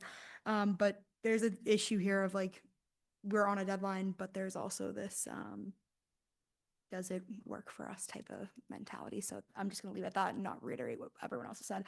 And Dr. Nolan, I know I've asked you this before and it's just blanking on my mind. So I'm going to ask you, it's more of a procedural than anything else. So say, God forbid, we were to say, yep, we're going to opt in this year, just for this year. And then the committee voted next year to opt out. That cohort of kids, that stays with us. That's right. Till graduation or till 22, whatever that may be. 22 if needed. And ours, Newton kids, from there on out, and those kids come from other school choice districts that have opted in. No, or just like any district. Okay. Yeah. Yep. Okay. Any district within the state? In the state. Yeah. I still have my hesitations with this. Looking forward to hearing some stuff from you guys as that's been requested. But just some clarification on that. Thank you. Victor? Thank you, Madam Chair. I think it was actually articulated well by Ben, but I'm going to put my own spin on it, or at least try to do my best to mimic. the part that I'm wrestling with is the juice worth the squeeze. The first, I think that was a point that you made maybe more articulately than I, but when I say that, what I mean is I am curious if it's not a million, where, same thing, like we got to figure out exactly how much we're expecting to get out of this to figure out whether it offsets the risks, right? Because right now, I think the challenge is that we have the seats available at this present moment. Is that going to be the same situation in years coming, which is, again, sort of a side point that you're raising before, Ben, I think, as well. And that's my concern is, if they were coming in freshman year of high school, that's one thing. If they're coming in K or 1 or 2, that's a very different longer term commitment. I was trying, out of curiosity, pull up the January 7th projections that we saw, right? And to your point, it's not necessarily increasing per se from 26 to 2030, but we are expected, I believe, to stabilize if the projections are true. What the projections don't include, if I'm understanding it correctly, is if, this is a bit optimistic, if the things like math pathways and other initiatives that we're trying to get going end up getting us better retention and or people returning back to the school system, that's another factor that we may have to just be a little bit cautious about. We might end up in future years with, I don't want to say an oversupply, but over demand, but that same amount of seats that are open right now may not be the situation in future years where we're going to put ourselves or some future committee in trickier straits, right? So that's a longer term consideration. I'm personally a little bit worried about, depending on where we think enrollment's going to go based on the initiatives that we're doing. And then the last sort of tongue-in-cheek comment, I guess, would say you made me think about this, Ari, when you said the hard choices. I mean, I think one of these hard choices that we also have to figure out, although to both Dr. Nolan and Tamika's point, like there are not many things that we can ourselves control, but there is a question of what are we going to do in terms of a general override, right? Does that come into play? Does it not? And again, this is tough because there's the pension bond that's coming up. There's the potential of debt exclusions that are coming up. And there's only so much you can ask, it's only so much you can ask of people to put up with. I'm even having conversations with my own family about whether or not they're willing to do this, right? So that is the other hard reality is like there might be people like me that want to do it, but there's a lot of demands that are going to be coming up soon of our fellow taxpayers. That is tough. So I get the point about what can we control. I just want to make sure that I'm worried at this particular juncture that we may end up being net loss. Again, I understand that the marginal difference in terms of seats right now is relatively low, but it may not be the case in the future. If we are getting 97 cents on the dollar back, giving up Chapter 70, the 5K versus the potential of 25 to 30K down the road being spent, I just worried that we squeeze a lemon, we might be getting a lot messier than we're actually going to get good juice that we can work with. I know I just killed that metaphor, but you get my point. Jonathan? I will confess to not having done all of the background reading yet. So if this is in there and I should just go do that, you guys should feel free to tell me that. I assume the way the program is written and the way the statute or whatever it is that governs this program works prohibits us from charging incremental fees or what have you for the program. Like basically it says that you have to bring kids in and they have to participate in the program precisely as any student who lives in the city. Like there's no ability to like do any differentiation in that context. Got it. Yeah, I mean, a school choice student would have to pay like an athletic fee or something like this. If there's a fee that we have imposed on Newton Public School students, those that would still apply. Financial assistance would be available, but that mechanism is driven by the state. The 5,000, all that is driven by the state, the local community. And who governs the 5,000? It's really done actually through the cherry sheets, and it's actually then a monthly payment into the city of Newton that then is deposited into a revolving account. Sorry, So- I misjudged. I misasked the question. I think not who administers, but like who decides that 5,000 is the number? The legislature or DESE? I believe it's in state law. It's like written into state statute. It's law. like here's the number. It's not a DESE policy that I know of. And the state law, as Liam said, has not changed for 20 plus years. Right. 5,000 is what the number is. And again, it's not going to change. Can I recap what I think my homework is? So we'll get you that answer. About the Okay. governance. Yeah, thank you. I'll get you that in like a second. Pardon, go ahead. No, sorry, just confirm it is part of John. Yeah. Scenarios of, I think, what is a sampling of teachers, children reimbursement? That's actually in some of your memos already. What if a student starts in elementary? What if they start in high school? What if they start in middle school? And what is the aggregate cost of someone moving through the system? And maybe like a cohort of students. So for example, in the 80 students that I gave you, it's 5 per grade per school. So when they matriculate to middle school, it's 10 per middle school. It's two, and then it becomes 20 at the high school. So we'll give you a little pyramid. What did we get for current teachers' children and their special education needs? We have that information done already, actually. An analysis of the different scenarios of school choice, different numbers and different amounts. So 25, 50, 75, 100 number of students. How in demand are transfer processes by level, just normally within Newton? Get the Bresky, Olszewski, Parlicker memos for everyone. And just, I didn't have time to answer Jason's question, getting this later today, but we'll get that marginal cost and what we think that is. And I will even say, like, when we layer in our Thrive expectations, I'll do it if we get them and we don't get the Thrive investments, because there is a different cost. As you know, my assertion is that we'll just take the teaching and learning budget, which is right now $900,000 less than it should be to be level.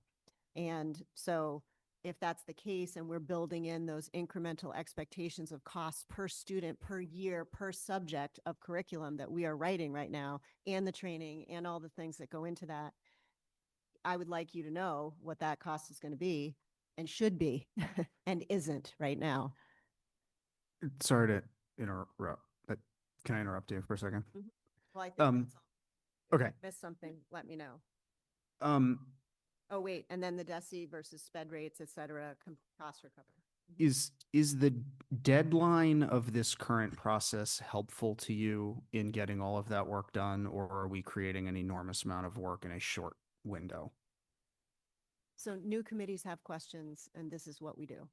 So we are Okay. going to get you whatever we can, and if we can't get it, we'll be realistic about that. Okay. We don't make the timelines. Well, let me ask the question as a different, Yeah. very hypothetical. If this committee took a straw poll at the moment and said, who could contemplate getting their head around this in the next 19 days such that we would say yes? And the answer was, we're not going to get there. But we agreed that we wanted to have this conversation in depth as part of like a summer budget strategy discussion about whether we think this is the right thing to try and get done for the following year. Would you still do all of this work right now, or would you say, no, we're going to approach this differently? We serve the committee. Whatever you decide is what we will do. Okay. I would suggest that both options are on the table. One, we make the decision now per state, the timelines that are in front of us. And two, if a broader, analysis and conversation is warranted based on the work that we've done. I don't even have the date, but by that date, we continue it into the summer. Okay. I will go forth. Great. Thank you. I always do. I know you do. I know you do. I'm good. I'm good. I'm just trying to be respectful of the lift. Thank you. I appreciate it. Well, now I'm going to be disrespectful of the lift. It's on you. I might ask you to consider, is there some surgical model where you look at grades that have concentrations of our teachers' kids, and maybe high cost, right? Teachers' kids with expensive IEPs, that are grades where it's unlikely that somebody would be excited about transferring their kid, like 11th grade or something. Who's going to do school choice in 11th grade? So let me play it back, as Jason says. How to make this as unattractive as possible. Yeah. What seats can we open? Yes. So we do have an analysis from last year of where those seats might be, and we curated a list of that based on last year's numbers. It's in your material. So what I'm thinking is if we opened up 10 seats in 2 grades or something, we would learn something from it. Our risk exposure would be much less, especially if they're later grades, right? If it's 11th grade, you're exposed to the situation for 2 years. And maybe there's a future path where that's what we do. We open these things up very narrowly in very carefully chosen grades. I just want to say that my job is to care for children, and asking someone to come in an 11th grade mid-high school transcript is generally not good for students. So I'll do it. I'll do what you ask. It is their choice. I don't think we're asking somebody to. I think we're saying that if nobody else applies, then we get compensated for our teachers' kids, and if somebody else thinks it's good for this is them. the exact model I floated last year. So, we put in a negotiation expectation in our contract last time that our staff families would be automatically enrolled in this. So there is going to be a higher percentage of our people. We just don't know what the likelihood is of who else is going to apply in the short window timeframe that we put out there. Last year, Chris had us go down this whole rabbit hole of trying to project how many children there were outside of Newton that would come here. And I was like, I don't know how to do that. Like, Well, this that's is why a reputable school 23,000 was the number. Yeah, 42,000 people. 23. It's like, So if we open 4 seats in 11th grade and it turns out there are 200 people who apply for them, then we can imagine what happens if we open a seat in kindergarten or 6th grade or something. So we might, I'm not saying I would support that, but to me, that would probably be closer to palatable than 80 students all at once. Victor had one more. And you said automatically enroll They teachers' kids. I thought we couldn't. It had to be meaning they have to lottery. apply. They have to automatically be enrolled in the application process, the lottery. Yeah. I mean, this is sort of theoretical, but sort of maybe informed by practice. The one thing, Ben, that and I generally am in line with you. The one thing I'm cautious about is those same spots that are quote unquote undesirable, however you want to frame it. My speculation is the people who are pursuing those undesirable seats are the ones who are most disaffected or most unhappy with their existing circumstances, which tend, I believe, I could be wrong here, to maybe correlate with the folks who have either the highest needs or the most dissatisfaction with their existing ones, and therefore could be higher things. I'm not against the concept of exploring that and maybe doing an incremental. I think that's a good idea.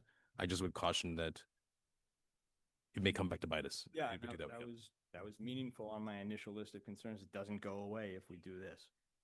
And just as a data point, I get about 5 cold call emails or calls a year since I've been here, just saying like, hey, are you going to be a school choice district this year? That's the number. It's been no bigger than 5. Holy shit. Oh, go ahead. Sorry. Just want to follow up on that point specifically. I think experiencing how hard school choice discussion is and getting consensus around it has been now for, this will be the 3rd year. I think it's an initial door open and we capture our number and it is unlikely to be opened again in successive years. That's just the way I'm thinking about it. So I would say for us, being strategic in that way should also be something we contemplate. Because it's what was that, Jonathan? Sorry. I didn't mean to interrupt. Oh. You're suggesting that the management might turn out to be, of the process, might turn out to be opening it. No. No. No. Okay. I'm suggesting that the consensus of the school committee that would need to open it every single year and approve the number every year, that would be something in diminishing returns itself. I don't think you can get that year over year. It's a really hard one to get consensus on. Guilty. Yeah. No. You're just arguing, you're expressing the other side of your brain at the moment, which is like, this is going to be hard to sort of sustain as you go through it. No. Oh. No.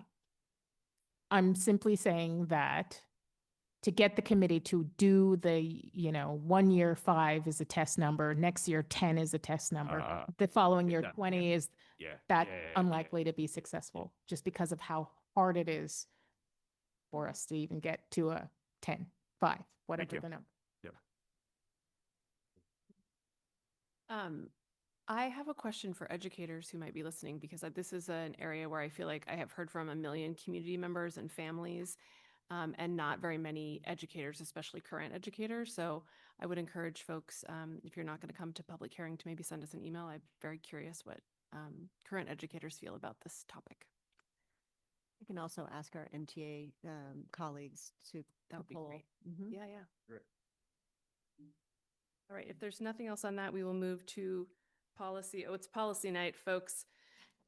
JICFB. Can I just say one thing? Oh, yeah, sorry. I just want to reassure the committee, my job is to bring this to you every year. And my job is also to get resources for every kid. You are not harming me or insulting me personally if you A, ask questions, and B, don't agree with the recommendation. Like, I'm good. I just need you to know that because you all seem so uncomfortable in like asking the questions. And like, that is that like Newton Race thing. Like, this is our job, and we're at our best when we grind it right here and we have that conversation. So we are good. And Liam and I, like, we love doing these projects together. We just, So I have to say, Dr. Nolan, I'm not uncomfortable asking you the tough questions. Not And uncomfortable- you're not I'm not uncomfortable uncomfortable giving- responding, which is why I admire you so much and think you're such a good superintendent. I have to say, as being one of the poster childs for the no camp, no offense is taken. It's a very, like, you're doing your job, she's doing her job, and that's the end of it. and aren't we all modeling the portrait of a learner right now? Thank you, Liam. Thank you, Liam. Oops. All right, thank you. Policy time. General Counsel Jill Murray Grady is going to policy us tonight.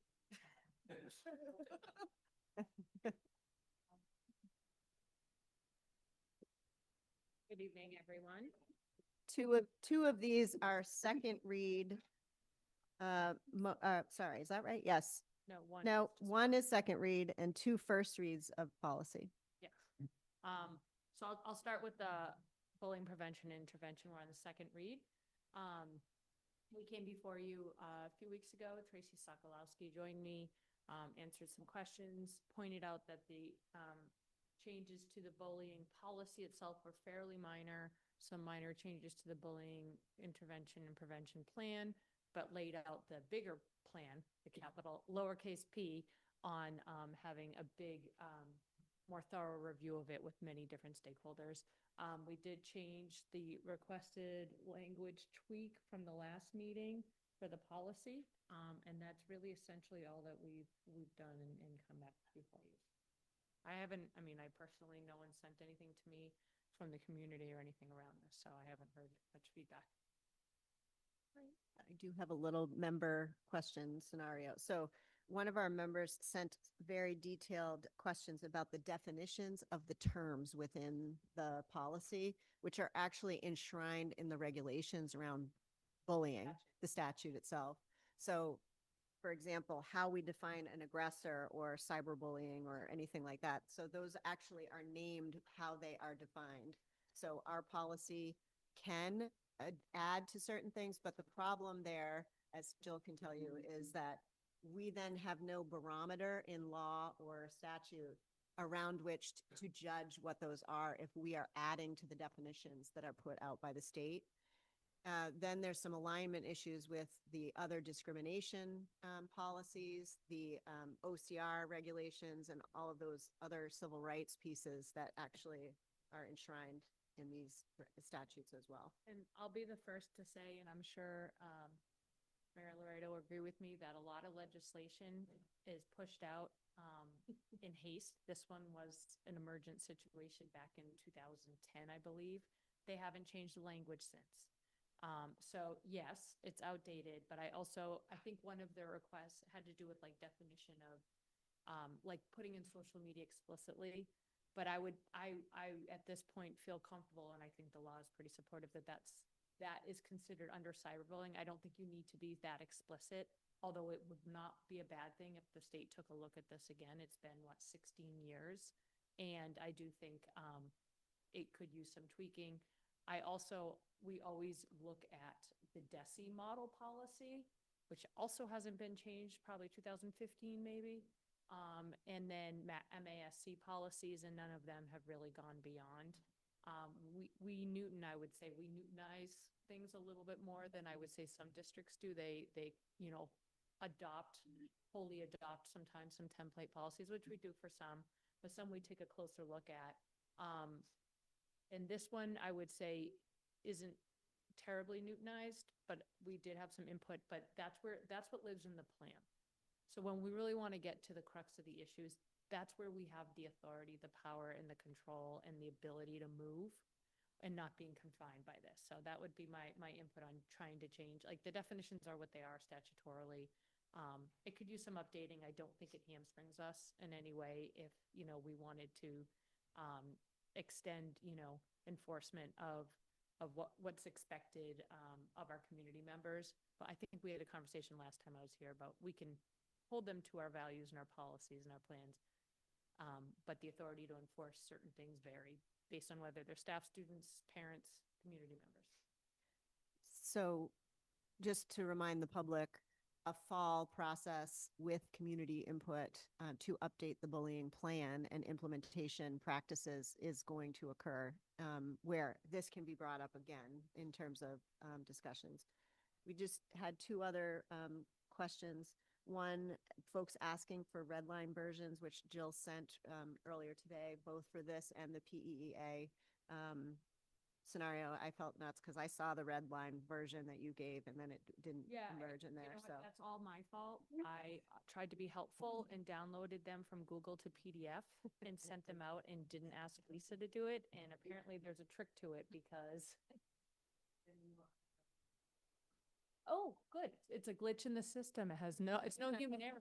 So I downloaded it, sent it, and then I looked, and not only did it have the track changes, it didn't have the changes. So I apologize for that. They were, when it comes to the local vote, they're spelled out in the memo, and I did send them in Word, and we put them in the packet. So apologies for that. I don't know if that was done for this one, but I can remind you that there was just one small tweak. I think Tamika had requested tweak language, and we can always update it in Redline to just put in the materials if someone wanted to take a look at it before we finalize on our end. But I think it's up for vote today. Any questions on this one? Is there a motion to approve policy JICFB? Victor? Second? Ari? All right, let's do Ward 1. Yes. Ward 2. Yes. Ward 3. Yes. Ward 4. Yes. Ward 5. Yes. Ward 6. Yes. Ward 7 is a yes. Ward 8. Yes. Mayor Laredo? Yes. Right. Passes 9-0. First read of policy ECAB, access to buildings and grounds. Yes, this one's a little bit different than the typical process. And some of you were here, not many of you were here when this first came before you in the fall, out of the process of the periodic reviews by the Mass Association of School Committees policies suggesting that it's likely best practice to have something written down in terms of limiting access to school buildings and grounds. Silly us, we thought, sure, why don't we do that? We own, we control and everything. And then we found out after we started the process that, as it turns out, some of the playgrounds in a budding property that we use regularly for mostly the elementary schools, some of them is actually under the control and custody of the Parks and Rec Commission. I would like to be very mindful and explicitly grateful to Mayor Laredo and Josh Morse and John Rice and Mark Kelly and Mark Welch, the two Marks, and a few of the attorneys in the city solicitor's office. They've been extremely helpful and collaborative in getting this process moving forward. The long and short of it is Josh helped us identify which of those schools were actually where some of the property wasn't necessarily owned or under the control and custody of Newton Public Schools. Some of them were literally the playground structure. Some of them were just abutting areas of land. thoughtfully came up with some designated areas we shared, of which the schools would like to, that they use during the school hours, during school days, and that would request that there'll be limited public use. We actually shared those with the principals of those schools. Some of them had a little bit of feedback, and Josh was open to it, and we shared it with the Parks and Recs Commission. And they were very supportive of this. It was a two-step process, so and they only meet once a month. So I went back before them on Monday, and they adopted and endorsed our policy as written. There are some tweaks to that, as you can see, to just kind of account for the fact that, of the actual policy of some of the properties not being under the custody and control of Newton Public Schools. We will reference with the policy the list of the schools and the maps. And there was some discussion on the city's end, which I think the school committee we recommend is, whether it's through the superintendent's office or community family engagement, just some messaging around this. I do think I've heard on the ground and from a few folks that educators on the ground are actually really excited about this. They think it would make their life a lot easier when they're out there with children, and other folks might come by. Parks and Recs Commission, they actually work with our print shop at Newton North. Work collaboratively to put the signs out where these demarcations are, and just the signs on our own property. So like a playground that even is squarely owned by NPS, put a sign on that just identifies that during regular school hours and regular school days that public access is restricted, but only for that. And then where the slivers of perhaps some of the non-NPS property where we'd like to have some restricted public access. A lot of property under the control and custody PRC that abuts schools is not going to be restricted. So I just want to be clear about that. We're talking about just the small areas in the schools that are actually use it. And the rest of it is not going to be restricted. But that doesn't mean that some of the students and the teachers don't use that property. We're just not asking that there be public restriction on it. It's not necessary, and that's not what we're seeking to do. So open for questions. Jason? Thanks so much for the background, and I think it's fantastic that there was so much collaboration, because I like you said, it appeared that it was more complicated than at first read, and great that we got that alignment. It was also helpful to hear your kind of playback of how the process unfolded and the principals were involved. It sounds like, if I'm reading the maps, there's the obvious black lines around the school buildings, which is clear, and the red lines were that abutting areas with Parks and Rec control that are carved in. And my understanding is that's what the two-step process was there was a proposal of maybe some other things too, but including like what are the red lines, and then principals had some feedback on those. Am I hearing that correctly? You, and I also want to point out, it was actually a very helpful exercise to actually figure out and define and write down what the actual property lines were, because there was actually some lack of clarity on everyone's part. So that was a useful exercise in that as well. Thanks. So I guess my main question that I sort of phrased was, looking at these and having had experiences, whatever, a soccer coach and on some of these fields, it makes sense where like the lines are in the natural areas for kids to mostly spend their time, but not all of them have obvious physical boundaries, and I'm guessing, like, looking at them, it made sense to carve out in one situation the baseball park and the tennis courts, but like it's just an open field, and now there's imaginary red line across that. So I'm just trying to think through, as we adopt a policy that's very like reflective of the a lot of collaboration. I think we want to respect that and have momentum. The execution here, like for NECP, it makes sense. We talked last time about the examples of it's tough for a principal to advocate with members of the public, and now we'll have signs there, and that just seems very elegant, and it'll just work. It seems like it could be more complicated for a school administrator perhaps to say, dear resident, you and your dog have stepped over like the imaginary red line, and now you're on the kids' side, or vice versa, like the kids are expanding and playing in the baseball field and someone's there. And so I wonder if we thought through how that works, both from a signage and an enforcement perspective. Well, we could use laser, no. I think it's just gonna have to be a natural, human interaction. They are, I believe, the discussion was, and this is all up for grabs and implementation and collaboration, is to put the signs roughly where those demarcation lines are. What I will say is Josh Morris approached this as, I'm gonna look at the maps and see where like the ground clearly is used a lot, right? That's where they play at recess. So that was kind of his thought, and I think it's a natural boundary in that sense.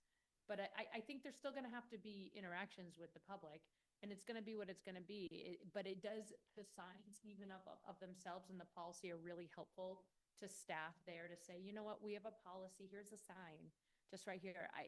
If it becomes issues, we'll have to revisit the enforcement piece of it. But I think it's gonna be try as we go. I don't think there's been a lot of really dangerous or concerning interactions, but I do think that, for a good reason, maybe a recess monitor might feel uncomfortable talking to a resident who lives next door, has been going there for 30 years with their dog, to say, we're playing here when there isn't a sign. I guess I would say, having done this in another district, like you find those little weird places once you go through it, but most of the interactions and confrontations happen on playgrounds and the benches at the playgrounds. And so those are really the places where we're really after those places.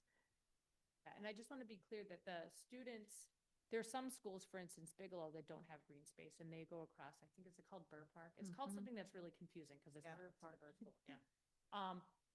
They're still going to use that space. The public's still going to use that space. So we're not looking to restrict that. And there likely won't be signs there. This has been going on for years. We have thought about maybe down the road having a sign that says, if you see a class or students, can you at least keep your distance? But we're not there yet. We needed to start here and roll out from there.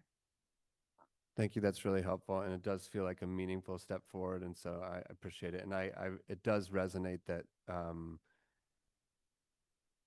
it's a meaningful step forward, and we'll see what's not working well and can tweak from there. Thanks. Mika, and then your Laredo. So I want to pick up on the thread, or your final point before you opened it up for questions, which was something along the lines of the schools that are here are those that are have the abutting Parks and Rec owned or controlled properties. So is it fair to then make the corollary point, which is that the schools that are not here are intermingled spaces and they do not fall under this policy? So no, so the policy applies to all of our buildings and our grounds. The issue here was that some of what we were looking to restrict access to wasn't our grounds, right? So all the ones that aren't listed here either have their own the playgrounds under the control and custody of MPS, or the fields that they use. For instance, Newton North owns the entire thing. We're not looking at this point. It was too much to try to, of course the question was, well, can we restrict people from going on that property during school times? Like, we're still working out those issues that come up if someone's using the tennis courts. Newton South, we thought was largely under PRC. As it turns out, a good chunk of it isn't. It's on MPS, so like we didn't need to go there either. So all schools and the grounds used are covered by this policy. It's just these ones that are identified there are areas, including playground structures, some field areas that the schools, mostly elementary, use on a regular basis as part of recess. So they either already have their own field. So Burr, we'll take Burr for an example. My understanding of Burr is that entire parcel is actually owned under MPS. We're not looking to restrict really public access of any of it, except maybe where the staff or the students and the staff use it for recess or PE or what have you, and they'll put a sign up where they kind of would feel that line is, but they're still going to allow public use on MPS of areas they're not using. So if you take a space like Burr, where the only distinction between playground and what I think many would regard as public space, not necessarily obviously school, would be is a wooden timber. a wooden timber in the ground that separates the wood chips from the playground from the grass, which is the path, that the city invested quite a substantial sum in making this, neighborhood walking path around the fields. So with places like that, and I think this was the point that I brought up when I was, talking about this last time we discussed this. Signage is going to be important, sure. Having those interactions with, folks who are using the spaces from the staff, school staff is going to be important, sure. But I think there's just, the thing I'm grappling with is how do we, as a committee, determine where those lines are? In jest, we were talking about lasers and things like that, but a lot of these spaces are so commingled that it's going to be almost impossible for a user, a neighborhood user, to understand that this is a school grounds. And so I don't think the problem is solved for those spaces. There are ones where it's clearly demarked. There's fences around the playgrounds. It's, much more closeted in the community, in the neighborhoods. But then there are other spaces where it's just very, very intertwined. So I don't know where we. I think you're right, like. Yeah. Bigelow, Burr, two that jump out. Day, and- So I'm not sure what the question is to me, but what I will say is that policy is implementation. While policy needs to be clear in what it is and what's covering and why, the implementation, the devil's in the details of implementation.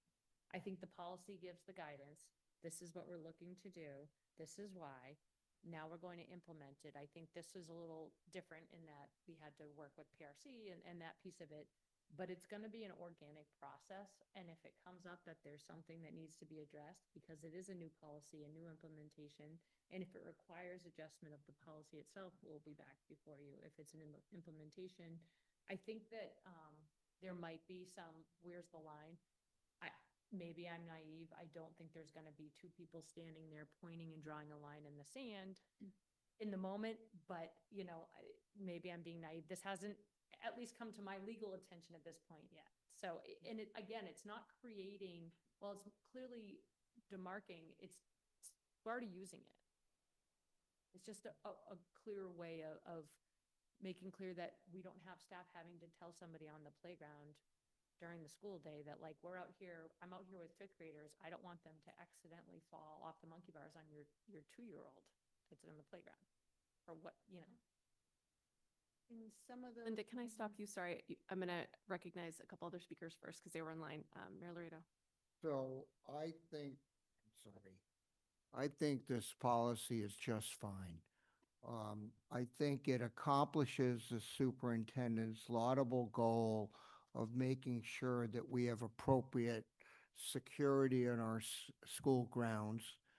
We're providing a reasonable demarcation line for folks to follow, and gives principals the ability to exercise the discretion and judgment they're going to need to enforce it. I mean, frankly, if there's some person out there, strolling through the grounds and there's not going to be a magic line, and the principal's not going to be standing over there and say, you crossed the line. I think we all have to use a little bit of common sense and frankly, a bit of rough justice here.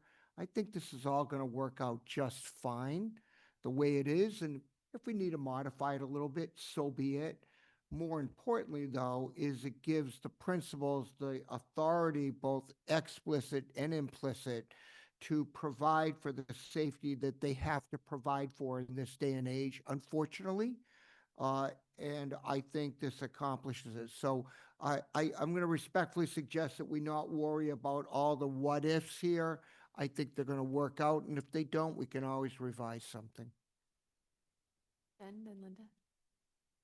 I agree with that. I'm not concerned about this. If I would say we have a really cool line painting robot that could be programmed to go out there and treat this as an athletic field and paint the line every week. Money for that yet. Okay, well, you have it. You already have the robot. There's a project for the robotics team. Yeah. So that's how we could handle it. I wouldn't. I don't think it's worthwhile. I think this will be okay. I was just gonna ask Jill. It was a little. I came to the same conclusion that Jason did. That I think is the right conclusion about what the red lines and the black lines are. I think there should be a note or a key that just says on the policy, the red areas are city owned, the black areas are school owned. Sure. And we, this is, the communication of this will be, work in action. I'll let the experts do that. But I know on the city side, the Parks and Rec Commission were very thoughtful on, they're going to want to put this on their website so that people are aware, because people go on there, say, where can I bring my dog? Here are the dog parks. Where can I bring, so coming from all the different directions for the notice All right. piece as well. I trust I'll get that right. I just meant on the policy that we're actually going to vote on. I think it should say that so that we all. Even though this is the third time I think I'm back with this policy, I envision that we likely probably wouldn't vote today. But it's up to you. If you want to move. Yeah, we have it on as a first read, so let's vote next time. So I'll fix it to be clear on what the red and I have to be honest, I first scanned it and it wasn't even color scanned and I was like, oh, so I'll go back and make sure that it's all color, because if it's not, then that's not helpful either. Okay. Thank you. Linda? So I agree with Mark that, yeah, I generally think this is a lot better than what we have today. I generally think that's going to work out, but I do think Tamika had a good point. There are some schools where it's fuzzy, and I was just curious, for a school like Bigelow, will you put a sign? No. No. Well, there'll be a sign, envisioning on the property of the school. And I'm not super familiar with that. I don't know if Yeah. there's like blacktop or area that's It's like a but we're hill. not envisioning putting a sign or going over to the park that they use, the green space. And That is same not- with Day, you'll just, Correct. Correct. Okay. They're still going to use Albemarle. They're still going to, use that, but we're not, the sign will be, because we should have signs to enforce, this is a security Yeah. policy and access. You can't come in the buildings, right? You can't hang out on the property of MPS during school hours. So there'll be signs, but it won't be on the Yeah. green space. That's not before you. Yep. Tamika? Thanks. Sorry, one more real quick, I hope. So the ownership of those adjacent areas was a point that I fleshed out last time. The other point that I am pleased and happy that part has been resolved with collaboration from the Parks and Rec and the city side employees, to be clear. The other point, however, that I raised, which was whether there was a need to define what we mean by school grounds. You may argue that this kind of exposition has taken care of that point, but I'm curious as to whether it would still be beneficial to define what we mean when we say school grounds, because that is, I think, as we have demonstrated, subject to interpretation, is it not? And so if we're making a policy, the policy should be clear and not left to just the protocol for defining what we meant in the policy.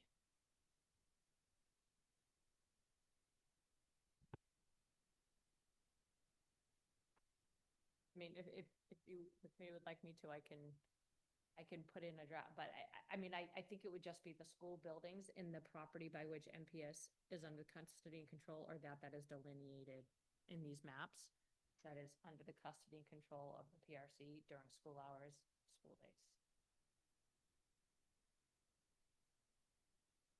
We can make that explicit in the policy if we think that would be more, if it's not clear, It read clearly to me, but let me know what you'd like. All right, we'll move from this one. This will come up again next time, so we can continue. Time for the PIA policy. That's right. All right. You all seen that I drafted a memo that gave some background and context to these revised policies, the Protecting Educational Equity Act. The curious piece about this is that it was passed very quickly and quietly at the state level. We got a notification from DESE without much else. And as far as we can see, it was effective immediately. I have yet to see anything from MASC or DESE on what policies need to be changed. We did our own look-see. And the easy ones were policy ACE and JB, because this act expands the definition of protected classes to include immigration, citizenship status. So that's all that those policies, they're redlined, and I apologize, you didn't see the red lines until today. Just added those two categories to the list of protected classes because they're the non-discrimination and the equal educational opportunity policies, and then the citation to the law at the bottom and the updated date. The two that had a little bit more meat to them were the grab it up here because I get the letters a little bit confused sometimes.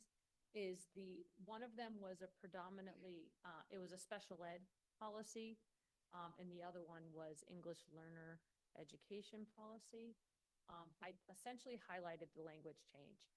We did consult with Allison Levitt and Lauren Harrison to review. We did update the language to reflect the language in the law, but it actually reflects guidance and guidelines that had come out a few years ago. So they were already, they're already implementing under IHBEA. The revisions that are in there, the changes are actually consistent with how they're currently practicing and what the district is doing. So there's nothing new there. It just hadn't been updated to reflect. I don't recall exactly if it was guidance or just best practices from the state on down, but in terms with the English language learning programs. The second one was I confirmed with the special ed department on the evaluation piece, and they confirmed that when a student needs to be assessed in their native language in order to be accurately assessed, then they are providing that. So that's the highlights of the changes. Like I said, I haven't seen anything. I haven't looked in about a month, but I even did some search of other districts and I don't see anyone making any changes. So it is a little bit curious to me. I haven't heard much on it since, but it's consistent with the district's values and law as it was passed and essentially practice anyway. Questions on this one? Victor, then Jonathan.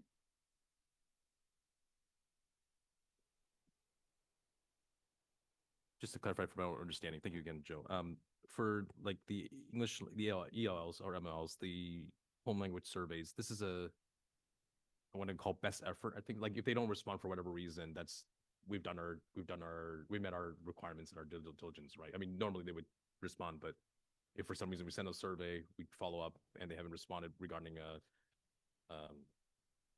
non-English language being predominant at home, I believe that absolves us of responsibility, or is that correct? I'm not sure. I'm clear on what your question. Sorry. So a part of the practice for ELLs is we're going to do the home language surveys, and I think the majority will respond. I'm just thinking if for some reason they do not respond, maybe it gets lost in the mail, maybe they don't read appropriately, whatever the case might be. My understanding is we've met our obligations as long as we've done the survey and made a good faith effort. We actually meet with and assess the students who check off that they need the home language survey. That's why we have the engagement center here and the ELL. So we don't leave it to get back to us if you need it. Okay, yeah, perfect. And I would also say, and Anna probably knows more about this, if a student rolls into school and it's clear with whether it's the student or family, our office, the ELL office and now family engagement are very involved in ensuring that they're getting the communication and the language that they know.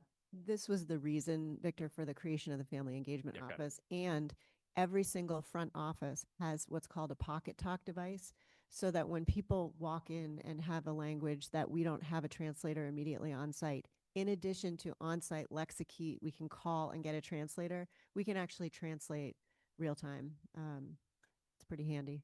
Nice, thank you. I don't know if this is specifically policy related, but you mentioned that circumstance where we have students who need a SPED assessment in a in a non, in something other than English. Is that done through a translator, or is that done through by a special ed evaluator, I don't know what the Is one of the terminology is, who is actually fluent in that native language? Yes, it is done by a bilingual translator who is a special educator or a psychologist. And those are those contractual costs that we have to outsource that have gone on the rise. We have a lot more. Oh, we actually have, yeah, I couldn't imagine that we actually maintained the number of bilingual educators to be able to do that. Some offhand that are Yeah. bilingual. I'm guessing in Spanish, we do just fine. We have 82 languages. So, Right. We don't have someone for, Farsi is going to be harder. actually that one we have, Can but do. All right, yeah. fine, fair enough. Okay. I thought I was going to get there, but I was bad example, Yeah. but I get. Swahili maybe, But but yeah. there's a contractual mechanism. We go hire those folks from outside the district. We do. And also all the private schools, we also test all of those students within our confines, and there's a huge international community there as well. Thank you. All right, thank you. This one will come up for a vote. Yeah, next time around. And if you have any more substantive questions, I'm happy to send them to somebody else. If we have any questions. So substantive questions on the processes, I checked in with them and got their response, but I will not pretend to be very, an expert in those areas, so. We got you. Thank you, Joe. Thank you, Jill. Final item of the night. I know, I'm sorry. Tamika, it's so pretty now. Yeah, it is. So this is short and sweet, friends. Just want the public to know that we have published. I did a little soft launch on social media over the weekend. Our 2025-26 annual report. We will blast it out Friday in the district news. It's already on all our social media. I emailed the mayor's team today and asked if it could be run in the next 3 mayors' newsletters so that it can get out to the community at large. We look forward to the community celebrating with us the results that we have gained in the past year, an overview of all the artifacts of our strategic plan, and the intense progress of our students under our new MTSS implementation.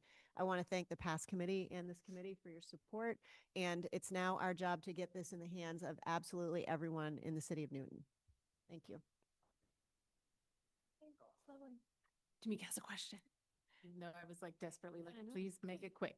I just want to thank you for putting together a really wonderful, what is this, the third now? Maybe.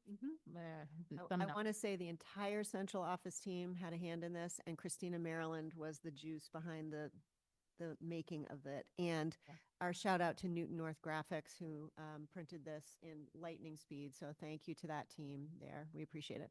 Yes, echo those gratitude, expressions of gratitude and I share them.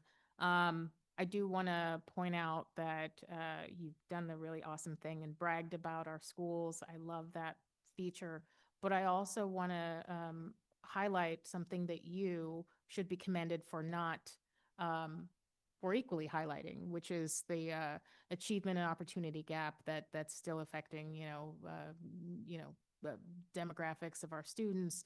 And really being unflinching about including that here, in addition to celebrating the accomplishments of the districts. I think holding both of those in hand and in kind is equally important. So appreciate it.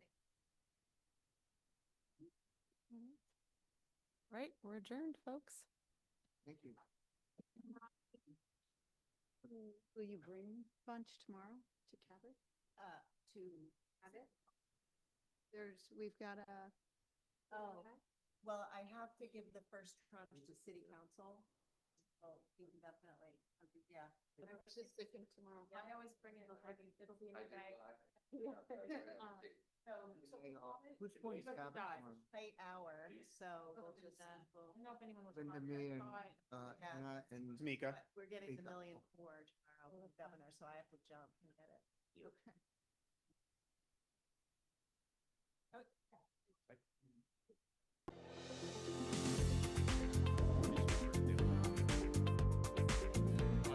Just making sure.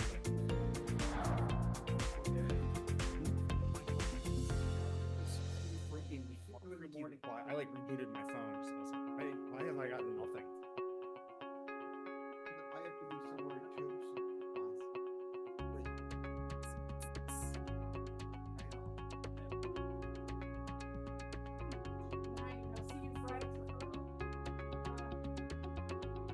That is, I mean, it's the bottom. No, no, it's you. It's all you, bud.